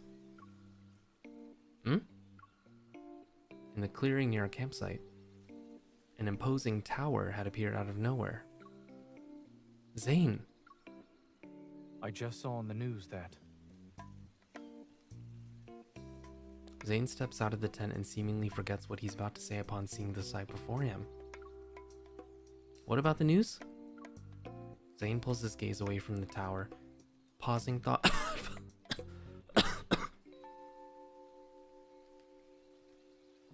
Excuse me. Pausing thoughtfully for a moment before showing me a news article on his phone. Last night, the Deep Space Tunnel experienced another intense disturbance. As a result, several new spatial anomalies have appeared in various locations.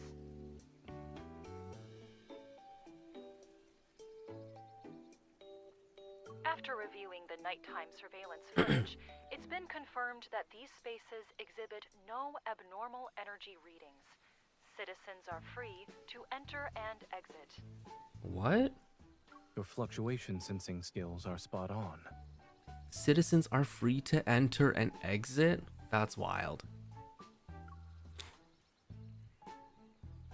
But this is the first time a spatial anomaly appeared right in front of me. Now that I know it's harmless, the tower which had looked so ominous before seems much gentler. When we make eye contact, Zayne understands what I'm thinking. Do you want to check it out? Okay. Yeah, that seems like a safety risk. Whoa. Hey. Wait a minute. Bruh.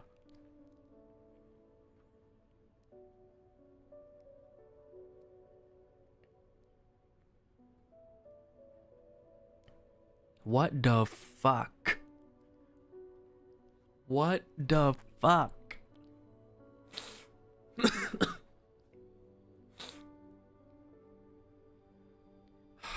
My God, are you kidding me? A lot of time passes before we find the tall tower's entrance, and then we're greeted by a long flight of stairs once we're inside. It's like they were waiting for us. Zayne and I breathe a sigh of relief when we finally enter the spacious, level Great Hall. Phew, I feel like I did half of my daily workout quota by climbing those stairs. It certainly is exhausting. Building a long staircase. Has the tower's owner never left this place? Or maybe he was thinking... I clear my throat and deliberately lower my voice. I shall build this tower to be far above the station of mortals. I see.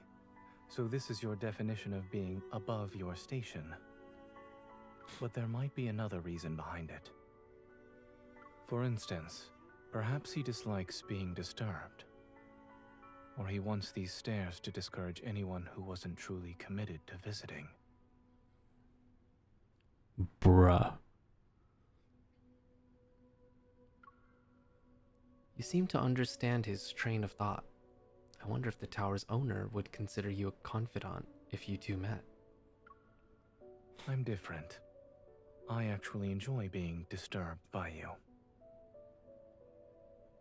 I remember when I first got Zayne's myth, and at the time, it was like back when the game first released, and I didn't have enough myth shards, and I was like, I want to know what happens, and all that stuff, and then I never ended up really finishing it, I think. Or did I finish it? I don't remember, because it was so long ago. And if we ever had a tower like this, I would carefully consider the dimensions of the entrance's stairway.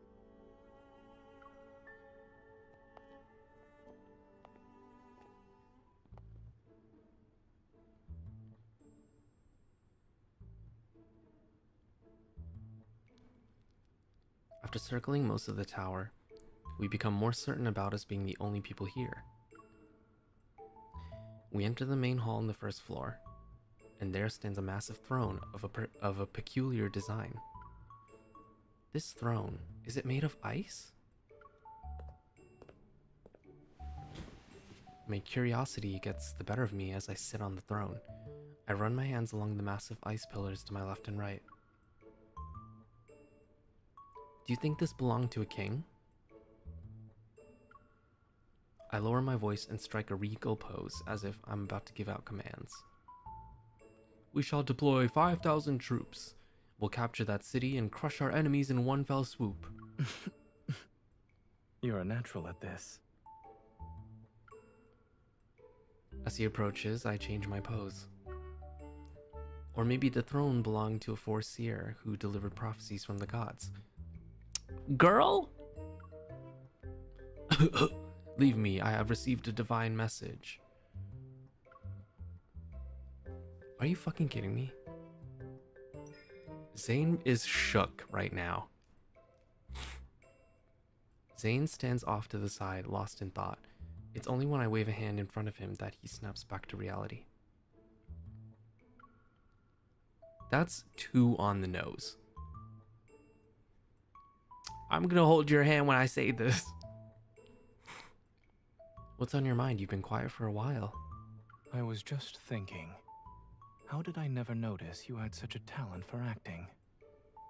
He's probably thinking, for a girl that doesn't remember anything, she's pretty on the nose about what happened.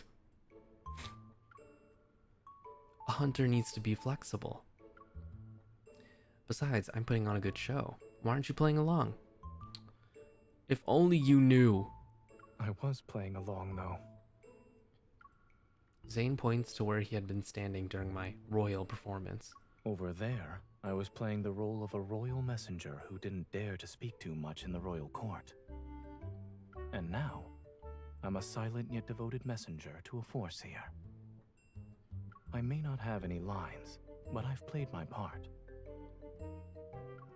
Zayne's deadpan attempt to explain himself is so amusing that I've decided that I had enough fun. I stand up and move closer to him. Then may I ask this messenger question? Excuse me. Would he like to help this foreseer move her living quarters?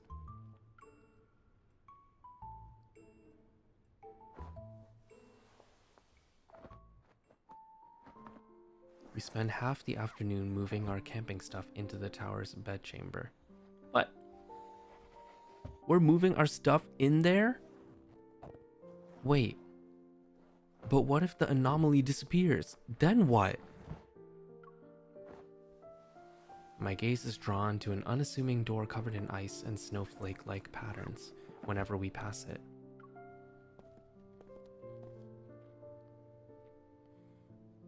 As we pass by the door once again, Zayne and I stop in our tracks at the same time. Since we're curious, let's go in and take a look.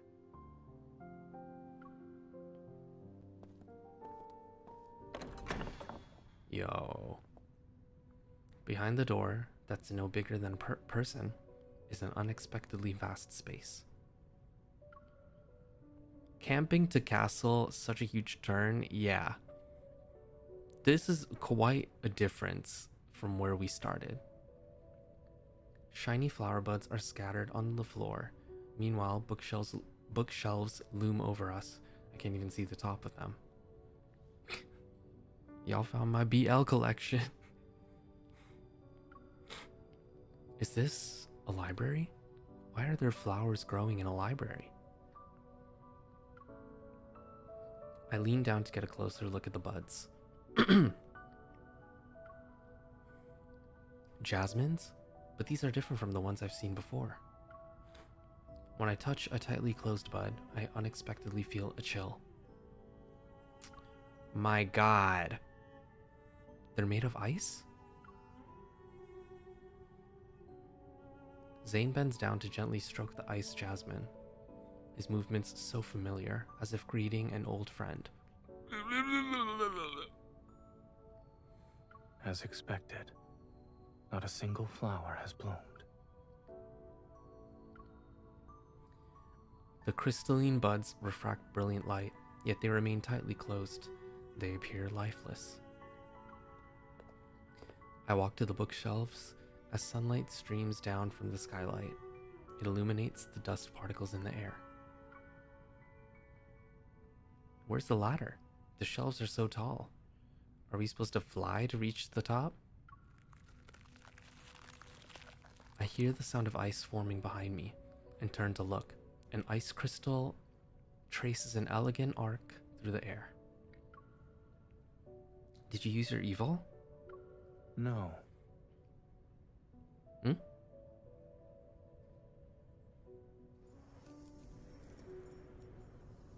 As he speaks, Zayne extends his hand. He makes the ice crystal hover above his palm. It's the ice crystal here. But it seems like I can control it. Yeah, I wonder why. It probably appeared just now to answer your question. Is it not occurring to MC like everything's matching up, you know? It's ice. He can control it. I don't know. Zayne taps the ice crystal and it immediately flies down to our feet. The ice crystal expands under us and forms a platform. It steadily lifts us into the air. This is amazing. Zayne, do you think you can learn how to do this? Then we won't have to wait for elevators anymore. He puts his hand on my waist to steady me. We can use this to go to your window next time I walk you home. Be careful, the neighbors downstairs might call the police. I guess you need your own tower to use these conspicuous ice crystals. As my gaze sweeps over the various books on the shelves, I grin. They remind me of the medical textbooks in Zayne's home. Is there a reason why you're smiling again? I was just thinking that if you had a tower this large, part of it would be library.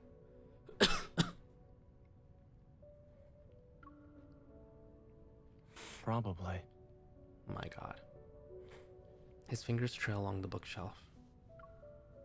With the library this big, we could put research materials here, case files there, reference books over there. As for this spot, I excitedly start imagining what the future library could look like, and he just listens quietly. When I turn to ask for his thoughts, our eyes meet and his somber expression softens. How about we put your books here? If there's room, I'd also love to add some feel-good stories with happy endings.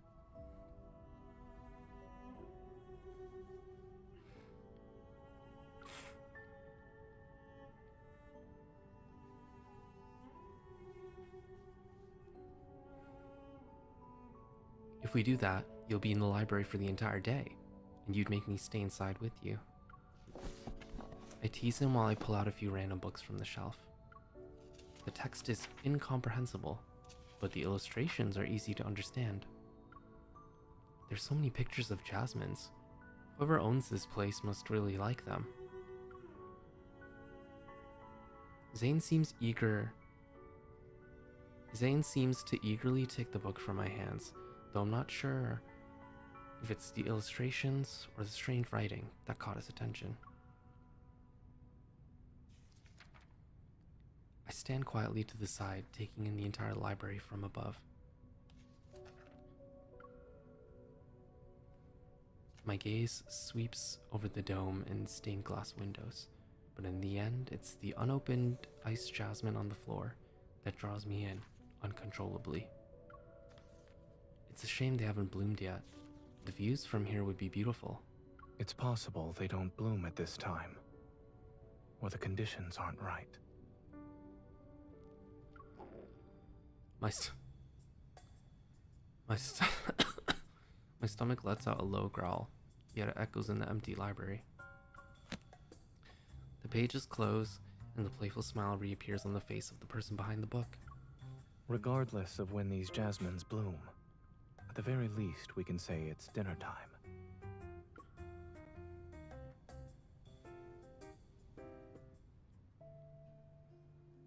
On our third day of camping, we follow our original plan and spend the whole day hiking in the mountains.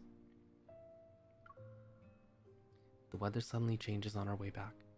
When we return to the tower, we're completely soaked. Thankfully, the tower's fireplace is still working. We put in the wood we've collected and finally get a fire going. Do you feel a little warmer?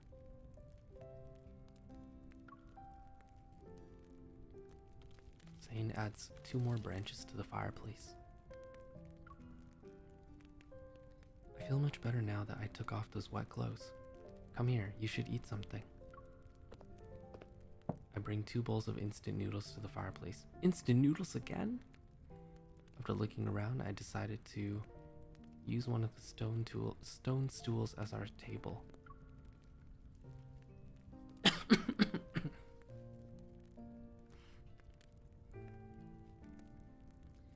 This spot is perfect. We have a table and we're close to the fire. The only downside is having to sit on the floor. It's fine. It adds to the camping atmosphere. We sit down on the floor beside the stool. I start to eat and the hot broth warms my stomach. Contentment washes over me. Sitting on the floor to eat might not be elegant, but there's something wonderfully nice about this. It's like we've gone back to a more ancient time. Indeed. I suddenly have the urge to go hunting after our meal. Devouring some noodles, I pat the stone stool and lean back against it. Who knew having a low table would actually make things more comfortable? If you like it, I wouldn't mind getting a low dining table for our home. No thanks, I'd rather not have hunting become the after-dinner activity when I come over to your house.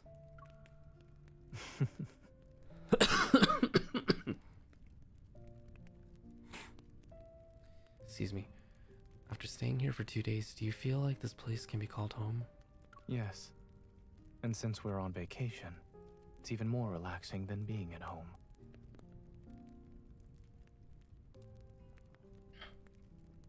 Of course he can call it home.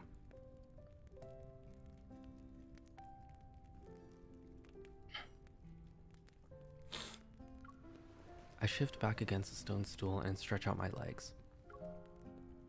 I've been thinking about something for the past few days. What if we just kept living in this spatial anomaly? I suppose you've already concocted a plan. Oh my god, his arm. Oh god, I always forget. I wouldn't say that, but I do have some ideas for renovations. The empty space in the back would be perfect for a garden with flowers and vegetables, and the curtains in the bedchamber can be changed. If you want better sleep quality, using blackout curtains would be ideal. The library should stay as is, but we definitely need a kitchen. Let's design an open plan one. Then you can have freshly baked desserts right away. That's a good idea. I approve. The firelight is reflected in Zayne's eyes. As for the Great Hall, we should have some large plush rugs. They can also cover the stairs. We can put 2 recliners on those rugs. Then we won't have to sit on the floor anymore. In the dancing firelight, we kept imagining different ways to decorate this tower. It's as if our plans could become reality at any moment. Why hasn't the owner decorated this place, though? Maybe only one person lives here.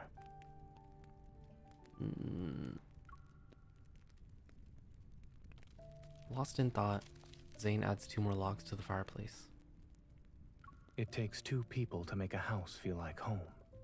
When you're alone, it's often just a place to stay at.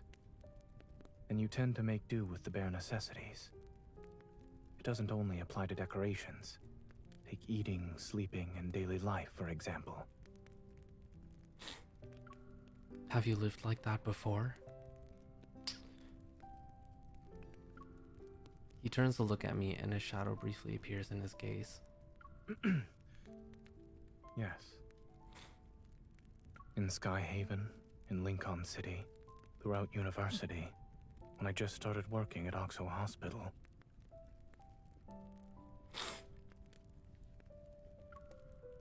How did you live back then? I would volunteer to clean the lab after class. I also spent time sitting idly in the office after my shift. I occasionally bought groceries while walking around, but I'd usually only remember to eat them right before they spoiled. Why? I'm not sure. Maybe it's because I had no one to share anything with. I couldn't find the motivation for most things. Oh my god, I feel like that right now. Perhaps realizing his tone had gotten too solemn, Zayne gives me a slight smile. But his expression only makes my heart ache in a way I can't really describe.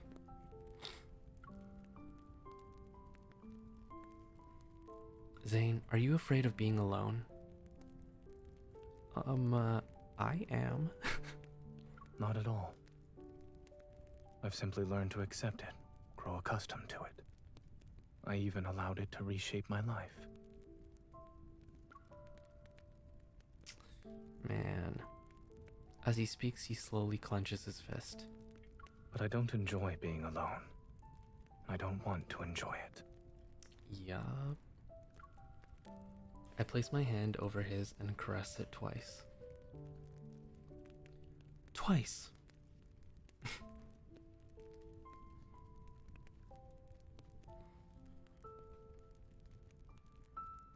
When I think about the past sometimes, I wonder what I would have become if we never saw each other again. Don't think that. His voice trails off. Silence descends onto the room.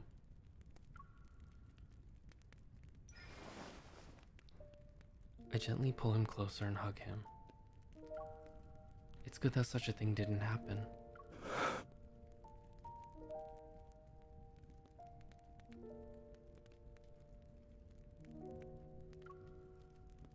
His palm rests against my back. Yes, I'm very lucky.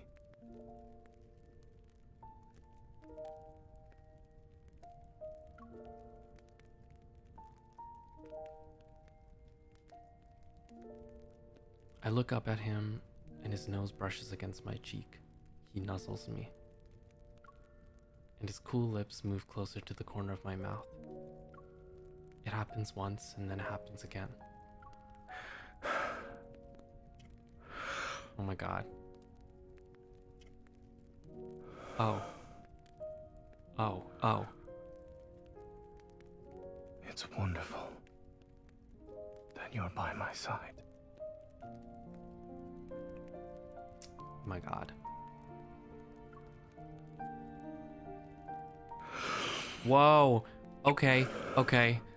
Wow. He's going in for it. He's feeling it. He's feeling the moment. The moment has allowed for these things to happen, I guess, in his mind. Oh. Uh-oh.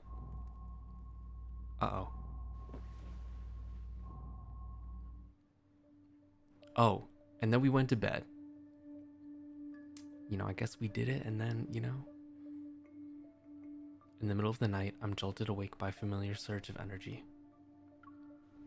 I plan to get up while not waking Zayne so I can investigate, but a warm hand grabs me as soon as I sit up.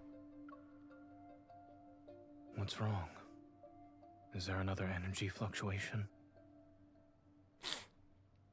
Damn, they had a good ass night until this energy fluctuation.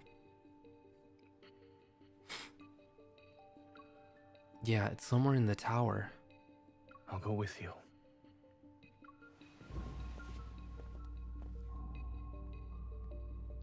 Heading to the source of the energy fluctuations, we arrive at the entrance of the library.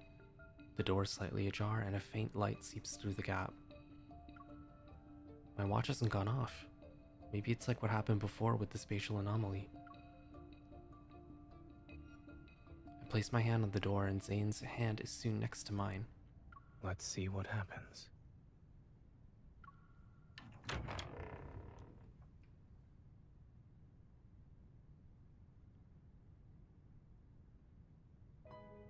As the library door opens, we discover all the ice jasmines have blossomed. Reminiscent of a sea of flowers, their petals sway. The jasmines bloomed? It happened overnight. Is it related to the energy fluctuations? Regardless of the reason, we won't be left with any regrets about our trip.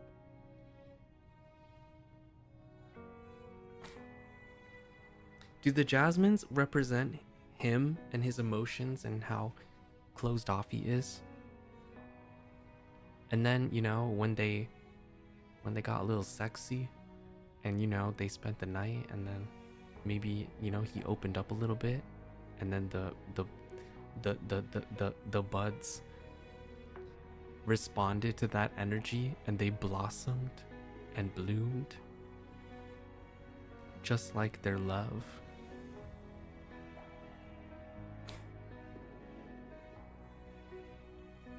Probably. I feel like, yeah, maybe.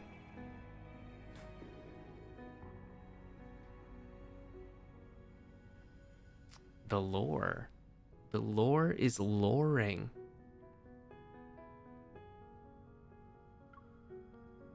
The rain outside has stopped before we realized it. Pure and brilliant, moonlight streams through the skylight. Under the moonlight, Zayne's features are softened to the point where they exude a rare gentleness. He smiles and holds out his hand to me. Finding this tower is a miracle in itself. It'd be a shame to let the moonlight and flowers go to waste. There's no reason for the lore to run this deep in these cards, but so glad it does. Yeah, I agree. Oh, here we go. The interaction. I take his hand and together we step into the sea of jasmines.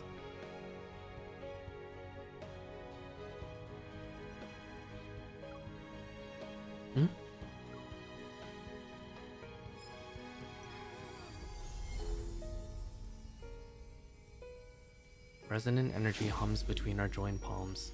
Suddenly, countless shimmering particles of light swirl around us. Oh! Once they disperse, Zayne and I see her clothes have been transformed. Interesting.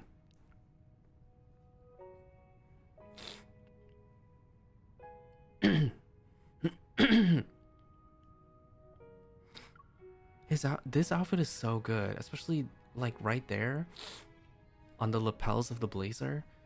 the details of the star, like, well, I guess snowflakes. Does the flower fairy live here? Like one who says hello by magically changing people's clothes?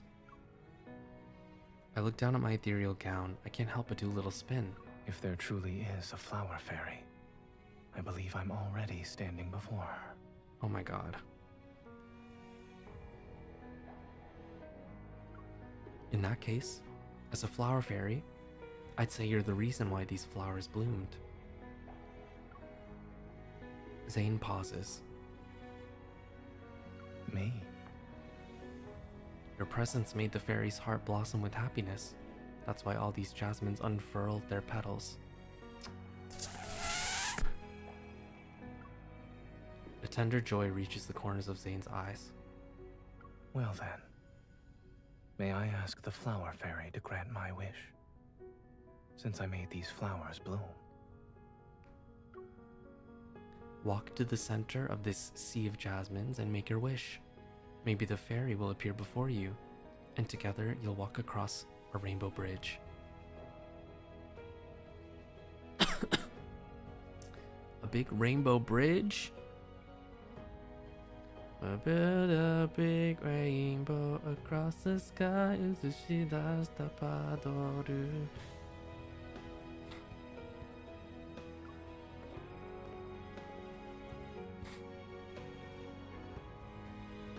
Smiling, Zayne walks. Just as I lift my gown, ready to continue our impromptu fairy tale, I see Zayne raise his finger slightly. Ice crystals suddenly form beneath my feet, and they lift me into the air. Zayne? Here we go. Here we go.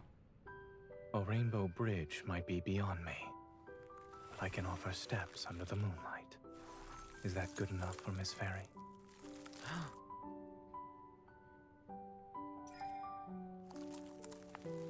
Not bad. Now then, sir, what is your wish? The avarice of my wish is unyielding.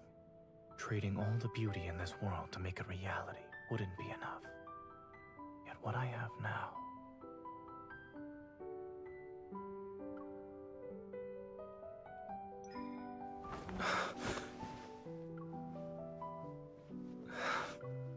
Oh my god.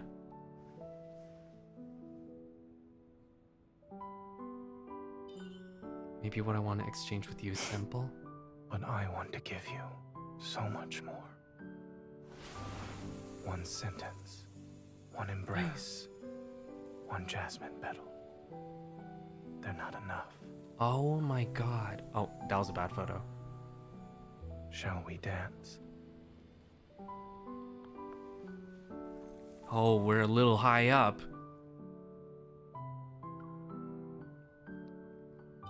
Zayne.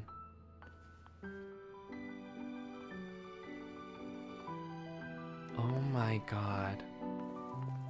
Meeting you is the luckiest thing that has ever happened to me.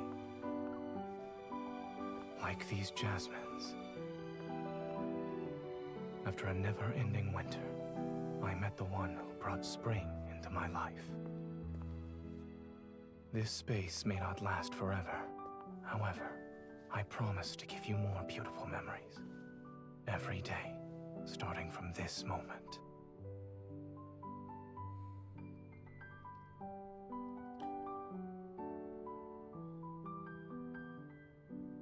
I don't know why this one is the one that's making me, like, emotional. Oh, we're kissing. Here we go, here we go, here we go.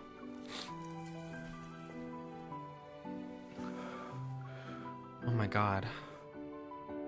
It's so pretty.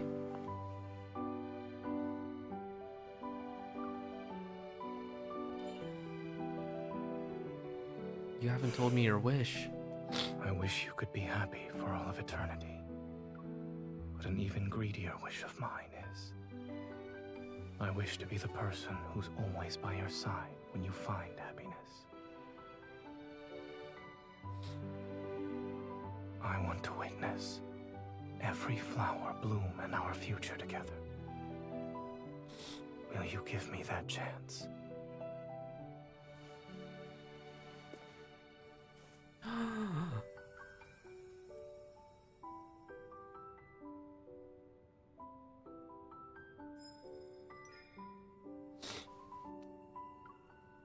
I will.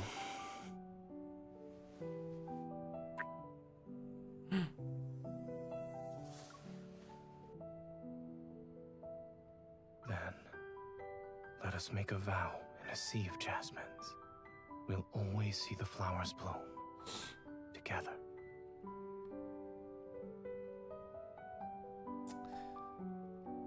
These cards are so good.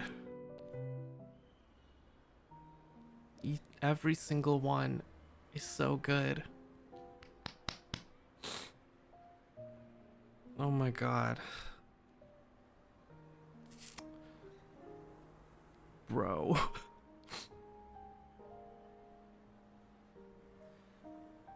Once we leave the campsite, Zayne and I return to our busy lives and work. Ugh. The weekend finally arrives, and Zayne made arrangements for us to meet up. He said he'll fulfill the promise we made a while back. Are you almost here? I'll come to meet you and pick up some seasonings along the way. Almost. Give me 5 minutes. My gaze is drawn to a row of jasmines in full bloom outside the florists. Those blossoming memories are still fresh in my mind. Actually, I'll meet you in 10 minutes.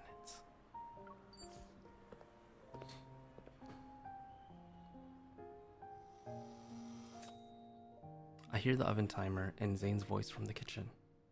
It's ready. Would you like some tea to go with it? I watch Zayne concentrate on the oven. A slight twinge of guilt materializes. I was worried my wish wouldn't come true before, but now I'm more concerned about you giving up your weekend just to make it happen. You could be resting instead. Nothing would make me happier than seeing you enjoy yourself. I smile at him and point toward the low table in the living room. Oh my god, they got it! I put the jasmines there. They like sunlight, so don't move them somewhere else. You're more worried about the jasmines. You weren't this concerned about me earlier. Well, that's because Zayne's gaze shifts to the TV in the living room, and I look at what caught his attention. Most of the spatial anomalies that emerged recently have disappeared. The effects from this deep space tunnel disturbance are subsiding for now. The screen cycles through aerial photographs of different spatial anomalies. I can't look away. I don't even understand why I'm fixated on this.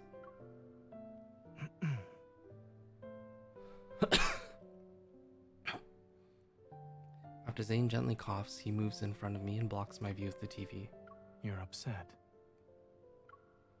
That sounds less like a question and more like a statement. I'm not. It's just that the place we called home for a few days is probably gone now. And those ice jasmines, I wonder if they'll bloom again.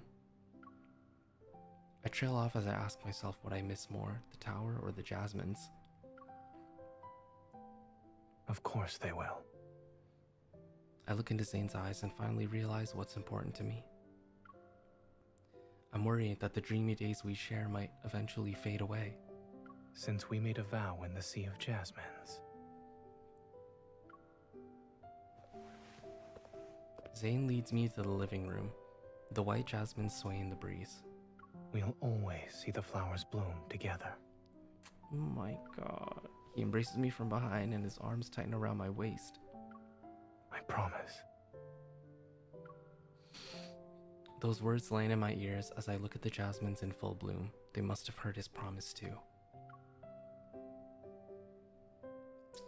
Bro.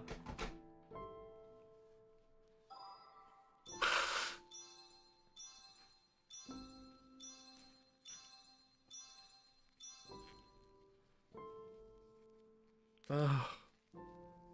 These cards are so sweet. Oh my god. god.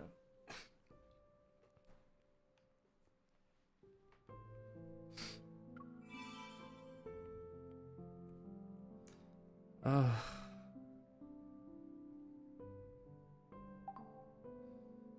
Jesus Christ.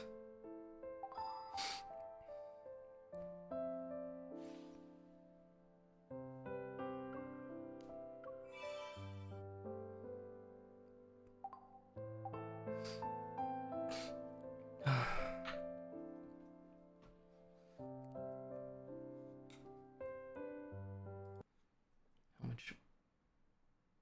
I'm at 42% now. But I think for the sake of my voice, we're gonna stop it here for the memories, because I think I've exceeded my throat's capability. But this is such an amazing banner. They incorporated so much lore, and I was wondering how it would look, and if they were going to go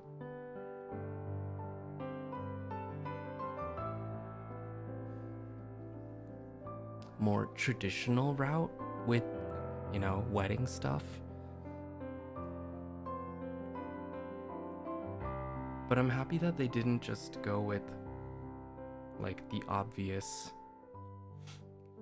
storylines and the obvious things where it's oh, we're at a church now and then we're gonna get married and we're gonna exchange vows and stuff.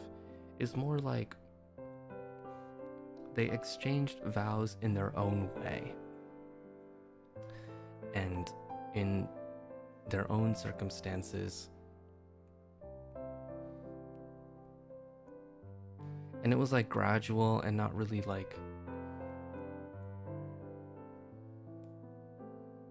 yeah, it was, I think they did these very well. Yeah, and everything is very much suited to each of them.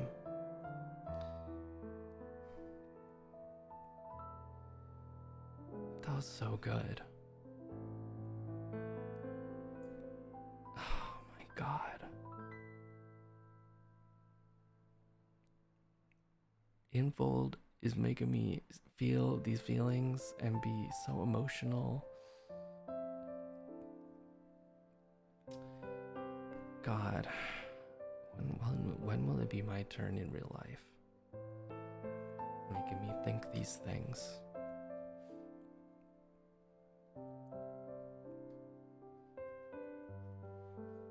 Well, now you know what that means. Time to take photos.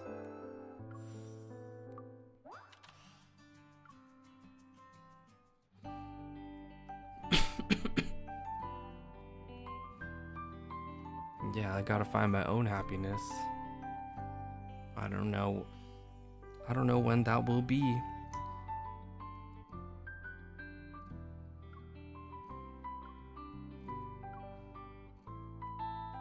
So that's the pose, right? This is the pose. But we have to do some styling.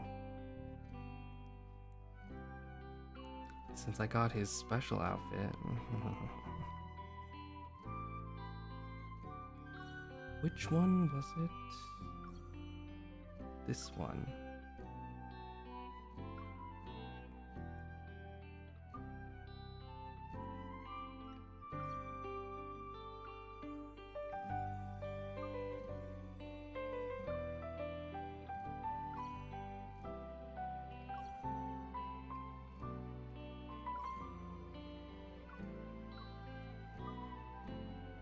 Oh my god.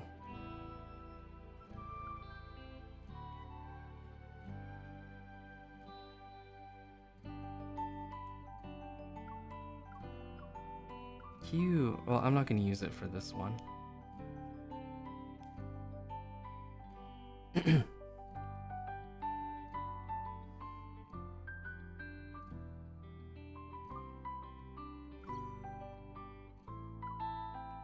Make sure that I'm matching the right things.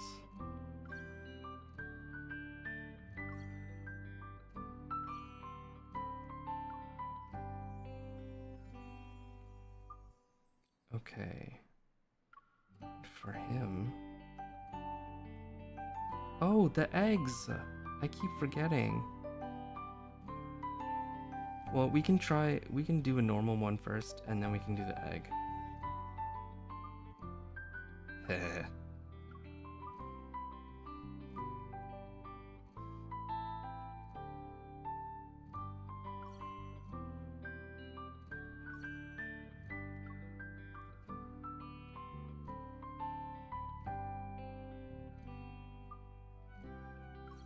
Yes. Okay. Background.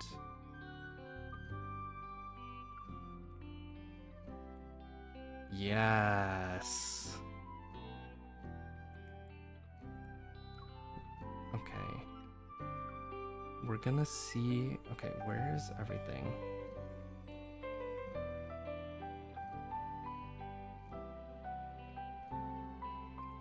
Where's like a good...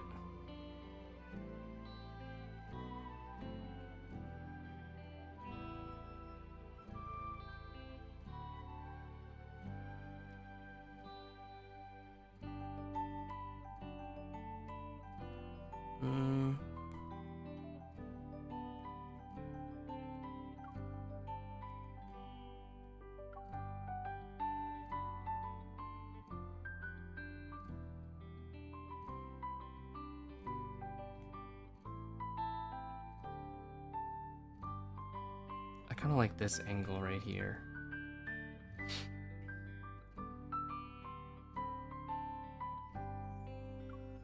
And the lighting direction, change it to like...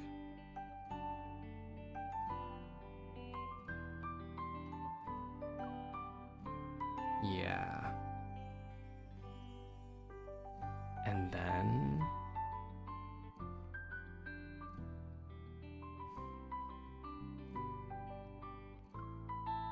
we can do some...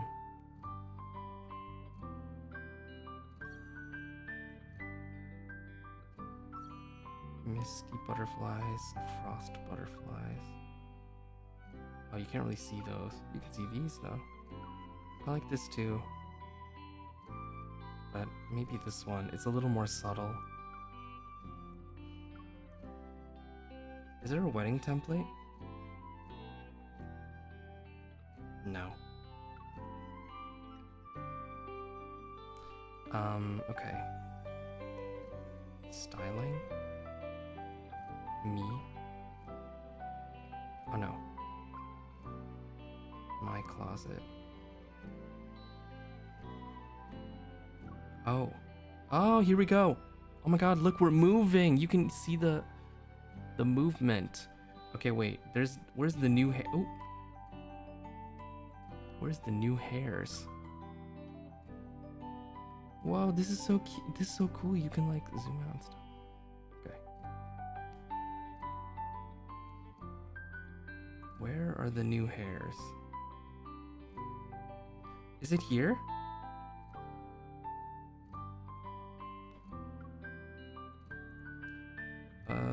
Maybe not. Oh my god, stop.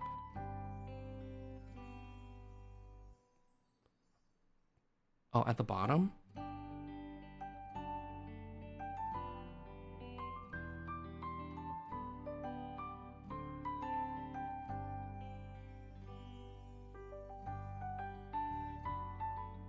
Oh, it is these ones. Okay.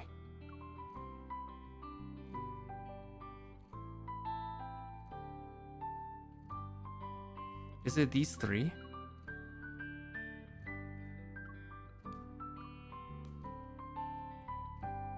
I can't even tell like whose is whose, because it doesn't tell you.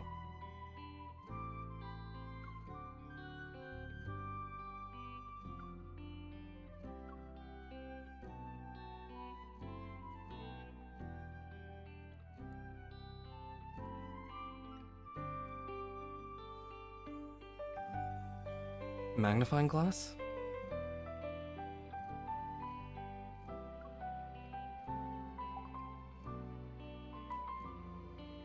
There is no magnifying glass.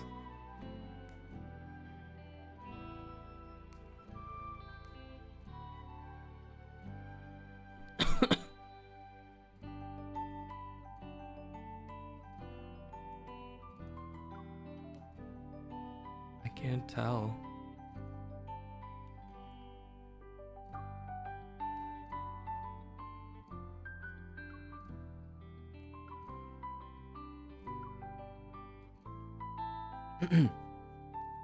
It's under the back button, but when I press this, it doesn't show anything.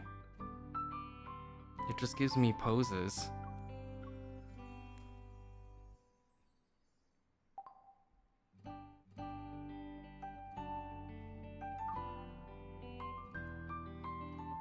Hold it? Oh. No?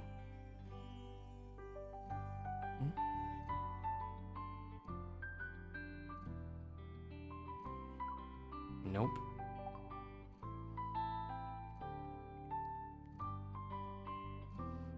Well, maybe I'll just go with this one. Or, I don't know. I like the little things on the side, but I also like this one too. It's because it's so wispy.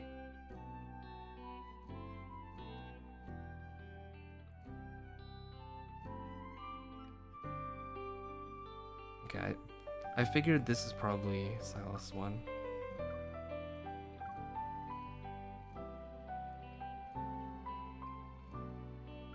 Maybe I'll make my hair lighter. I think this does match me more, actually. Okay.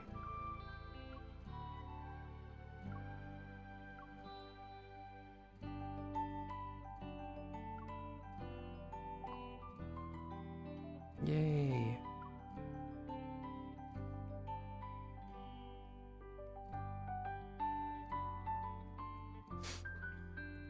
Okay. Wind.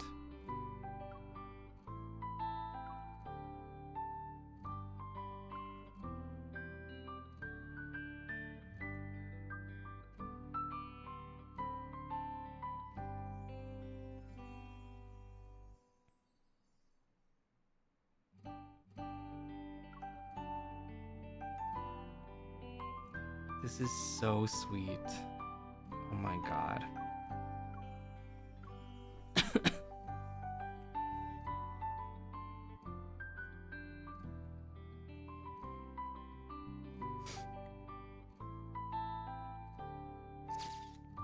Yay!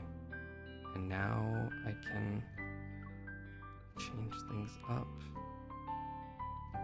Oh, this right here is so cute.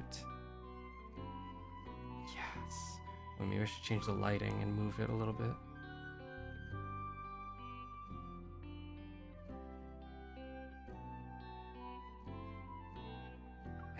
I wish you could tell more when you do this.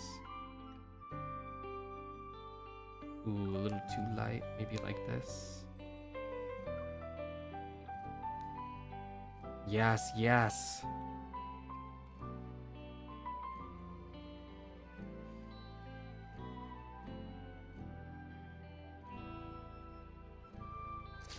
Oh.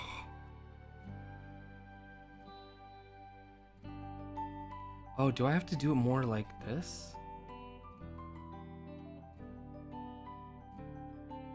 I keep forgetting there's all this space like below, and I don't really take that into account when I take photos.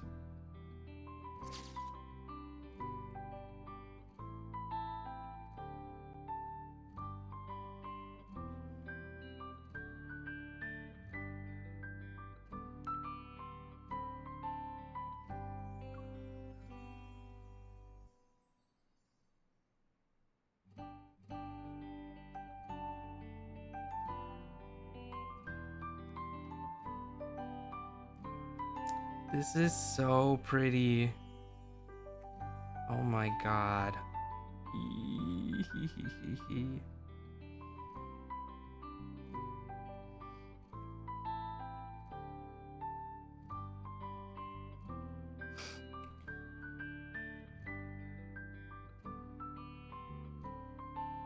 want to wait for nice, like, butterflies.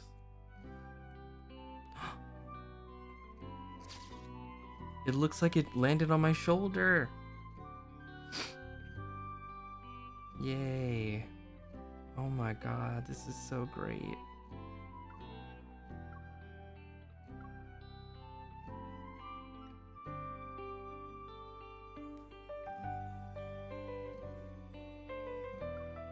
Wait, where's... Oh, this is where the front is. Oh, this is so cute.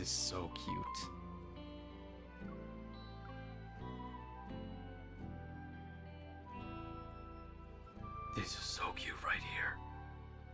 Shit. This one is so cute. Oh my god. Oh my. Okay.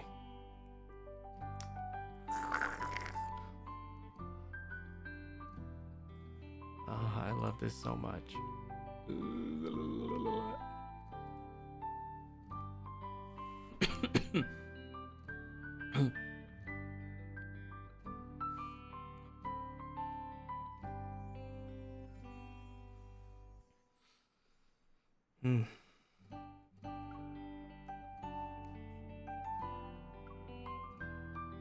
Oh, this is cute too. It's like...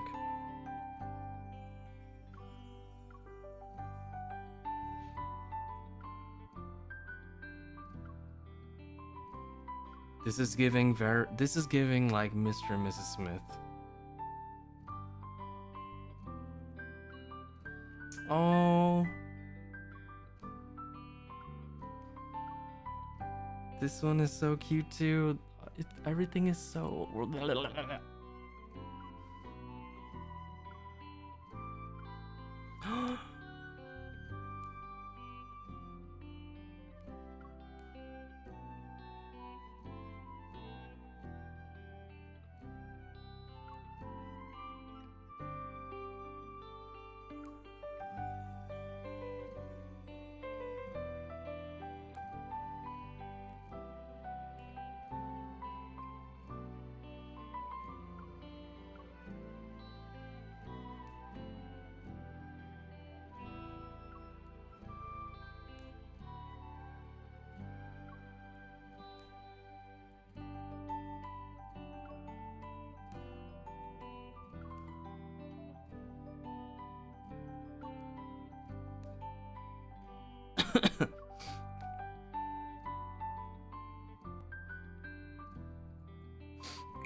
Oh my lord.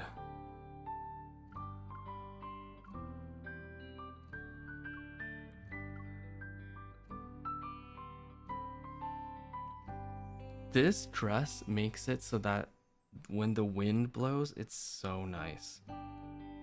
Well, let's do it like this so that we can see the veil and stuff a little bit more.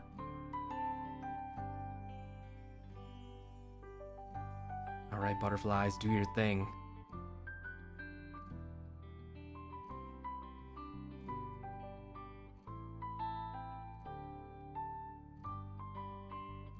It's like in my hair. All right. All good.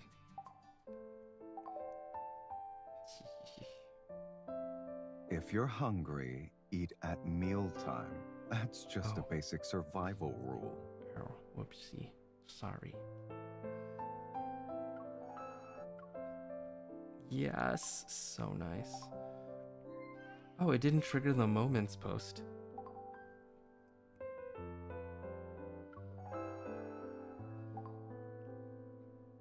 Huh. Interesting. Wait.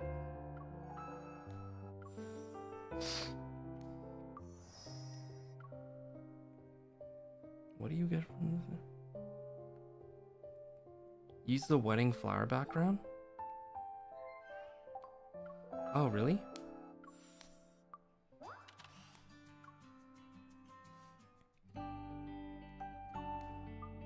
Is this not? Oh, this one.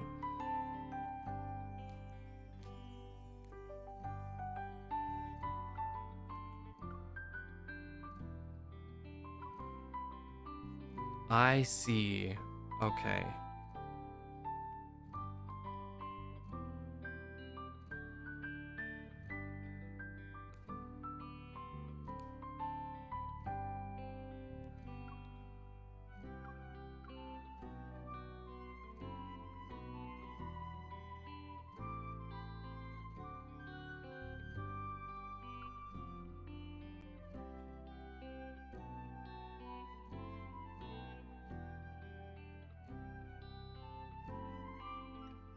Okay.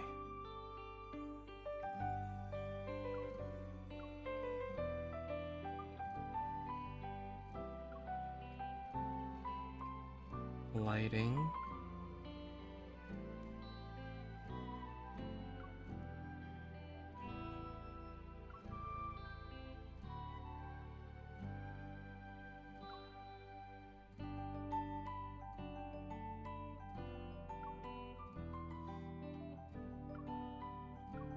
SFX.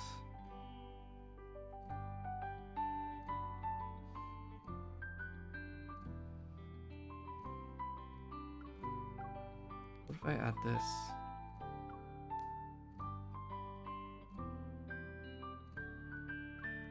Or like this?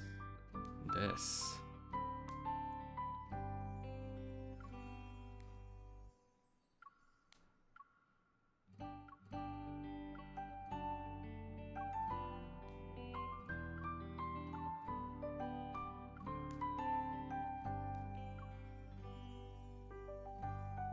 Wait, I don't.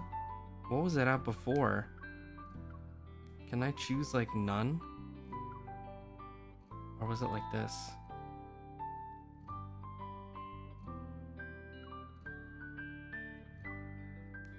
I don't remember now.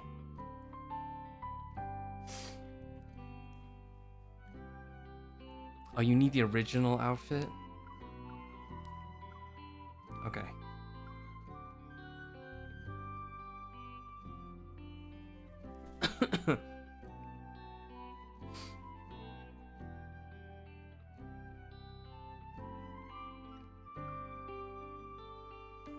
Oh, right here. This is the one. This is the one right here.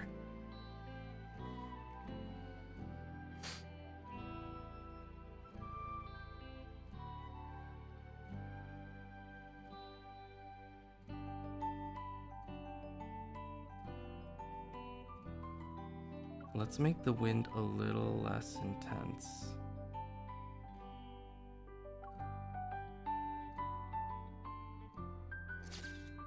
There we go. Yes. Is his ring on? Should be. Yes, it is. Yay!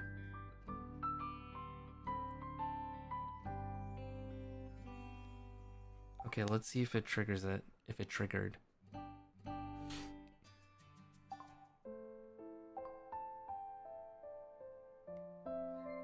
Hello? No?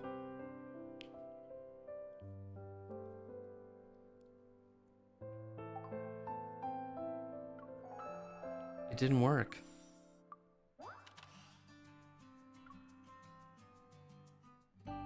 Guys, what happened? Why didn't it work?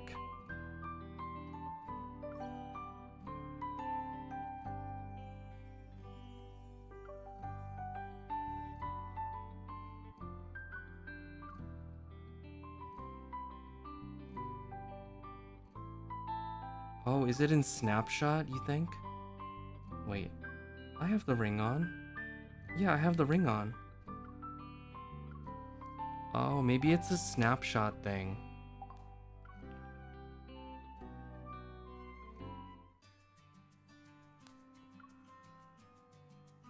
It's definitely glint? Oh.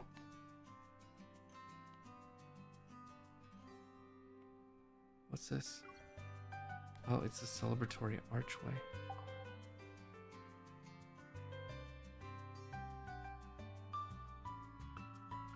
It's definitely glint though.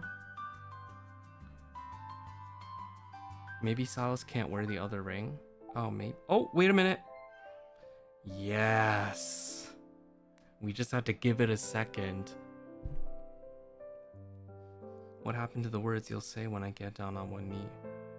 Hey, boss man. Is Onagyness getting a new boss lady? You know it fucking is getting a new... Oh my god. Fuck yeah. You knelt so quickly. I'm not ready. I'm sorry. What? You said you want to take more photos with me? I'm willing to say yes.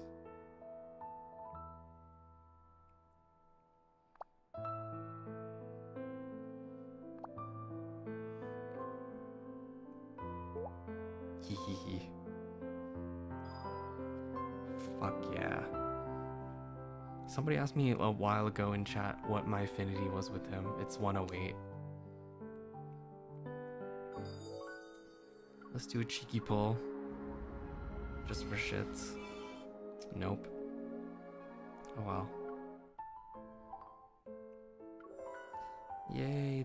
That was so great.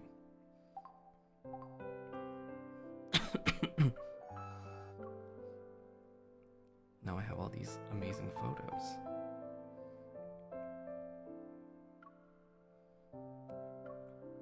Oh, I can delete this one.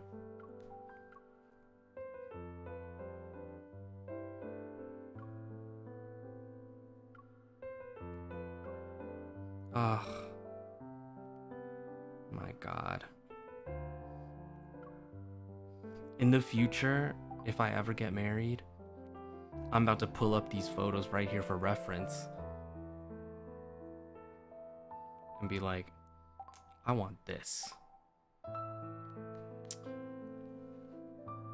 And nothing less. Anyway, that was amazing. I think maybe what I'll do is next week I'll put this on the schedule again. And then we can watch Caleb and Raphael's. You mumbled something interesting in your sleep. Do you Oh. know what you said?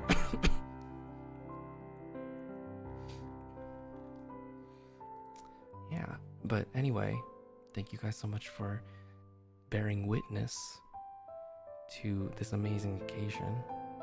Would you want a suit or dress? I've thought about that before, like if I were to get married, what I want to wear. I'd probably, I don't know if like,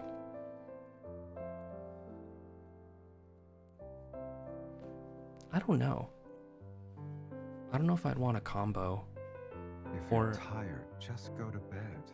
Your eyelids are drooping. And staying up. How'd you know I'm tired?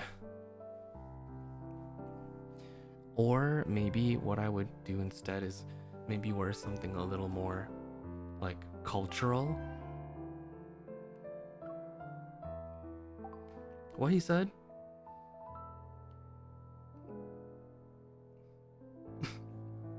You're good at playing dumb, but I only heard the last word, which is yes.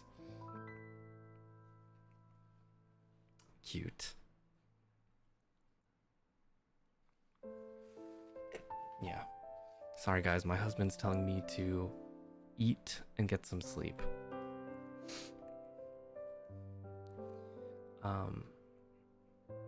Yeah, maybe I would want to wear something more cultural or something cultural / modern.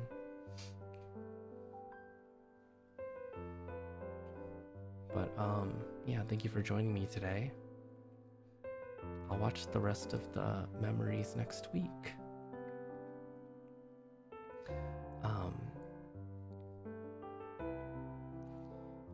I'm going to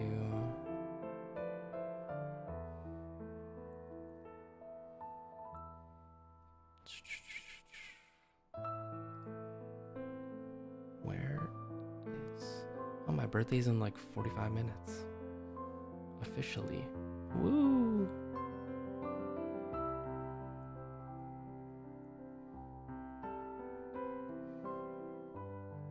I'm glad you guys had fun. I had a lot of fun. I had much fun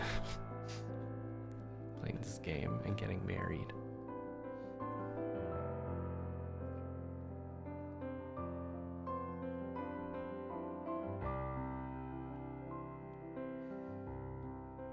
Okay.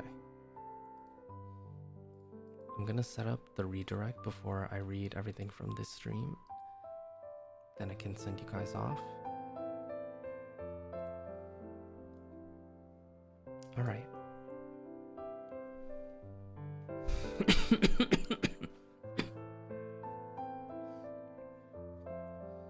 Hopefully tomorrow I feel better for the open totsu.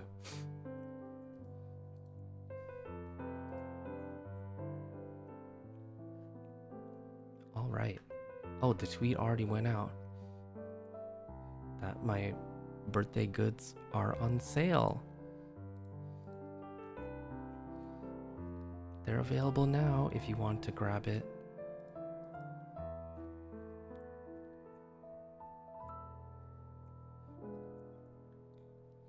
And also, a resale of last year's birthday goods is available too. I forgot. I forgot about that. So if you missed out on last year's, you can also go for it this time. Oh, it's just last year's voice pack. Last year's, not the physical, but last year's voice pack is available. In addition to this year's normal one. Yeah. Alright, everybody. So I'm going to read through everything from today and I'll send you guys off. And I'll see you tomorrow for the birthday stream. Yippee! Thank you so much also to everybody who has been sending, posting a lot of stuff in the birthday tag. I like that you guys started using it already without me even saying anything about it. But you know, I think it's good. It's a good thing I chose it because then you just have to change the year. But yeah, thank you so much to everyone who's been posting stuff in there and sending gifts and fan art and messages and videos and stuff. I really appreciate it. I love and appreciate you all very, very much. Thank you so much.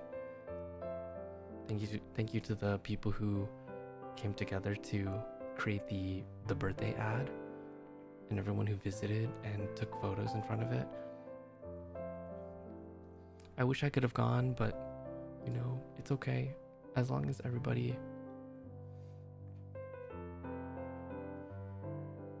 as long as everybody, you know, had a good time when they visited it for me. There's one more too? Oh, okay, I'll go check it out. I didn't see it. Okay, but anyway, let me go ahead and read everything. So we have Zulea, thank you for the 5 gifted. Mish and Jenny, thank you for the supas. Al Kai and 4RT, welcome back. Thank you.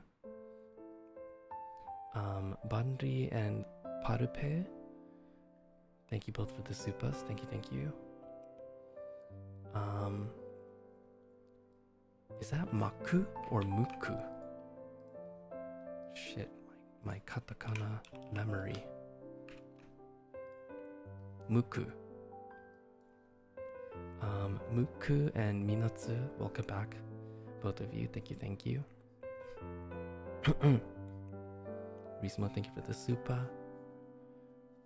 Cherry Nerd, Miyabi, Nagi, and Piani, welcome back everybody. Thank you so much. Jenny, thank you for the supa. Thank you. Mimi, welcome to the Ukiverse. Sophia, thank you for the supa. Thank you. No name. Hashi. Sorry, no name, Natsubaki, and Maddie, welcome back everybody. And Hashi, welcome to the Ukiverse. Thank you so much. Sayanu, thank you for the supa. Thank you. Hashi, thank you for the akasupa. Thank you. Arigato. Utatane, welcome back for 3 years. Thank you so much.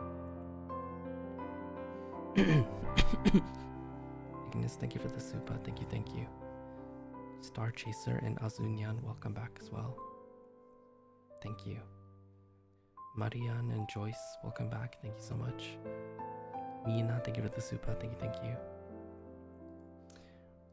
You know, if you guys keep sending me stuff, I'm gonna have to keep reading.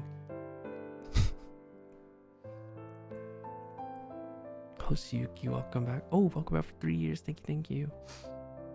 Oh my god, your icon is a blue jelly. So cute.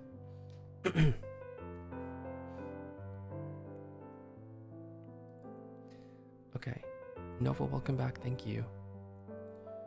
Okay, I'm seriously gonna stop and rest my voice. I'm sending you guys to Alira, so make sure that you send her lots of love and support and read her rules. Everybody stay hydrated, eat something if you're hungry, take care of yourselves, and take care of each other when you can. Mwah. I'll see you tomorrow for my birthday stream. Bye bye everybody.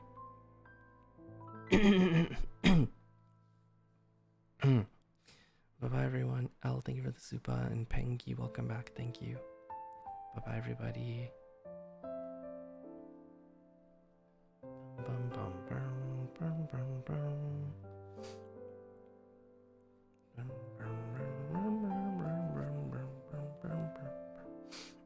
Bye bye.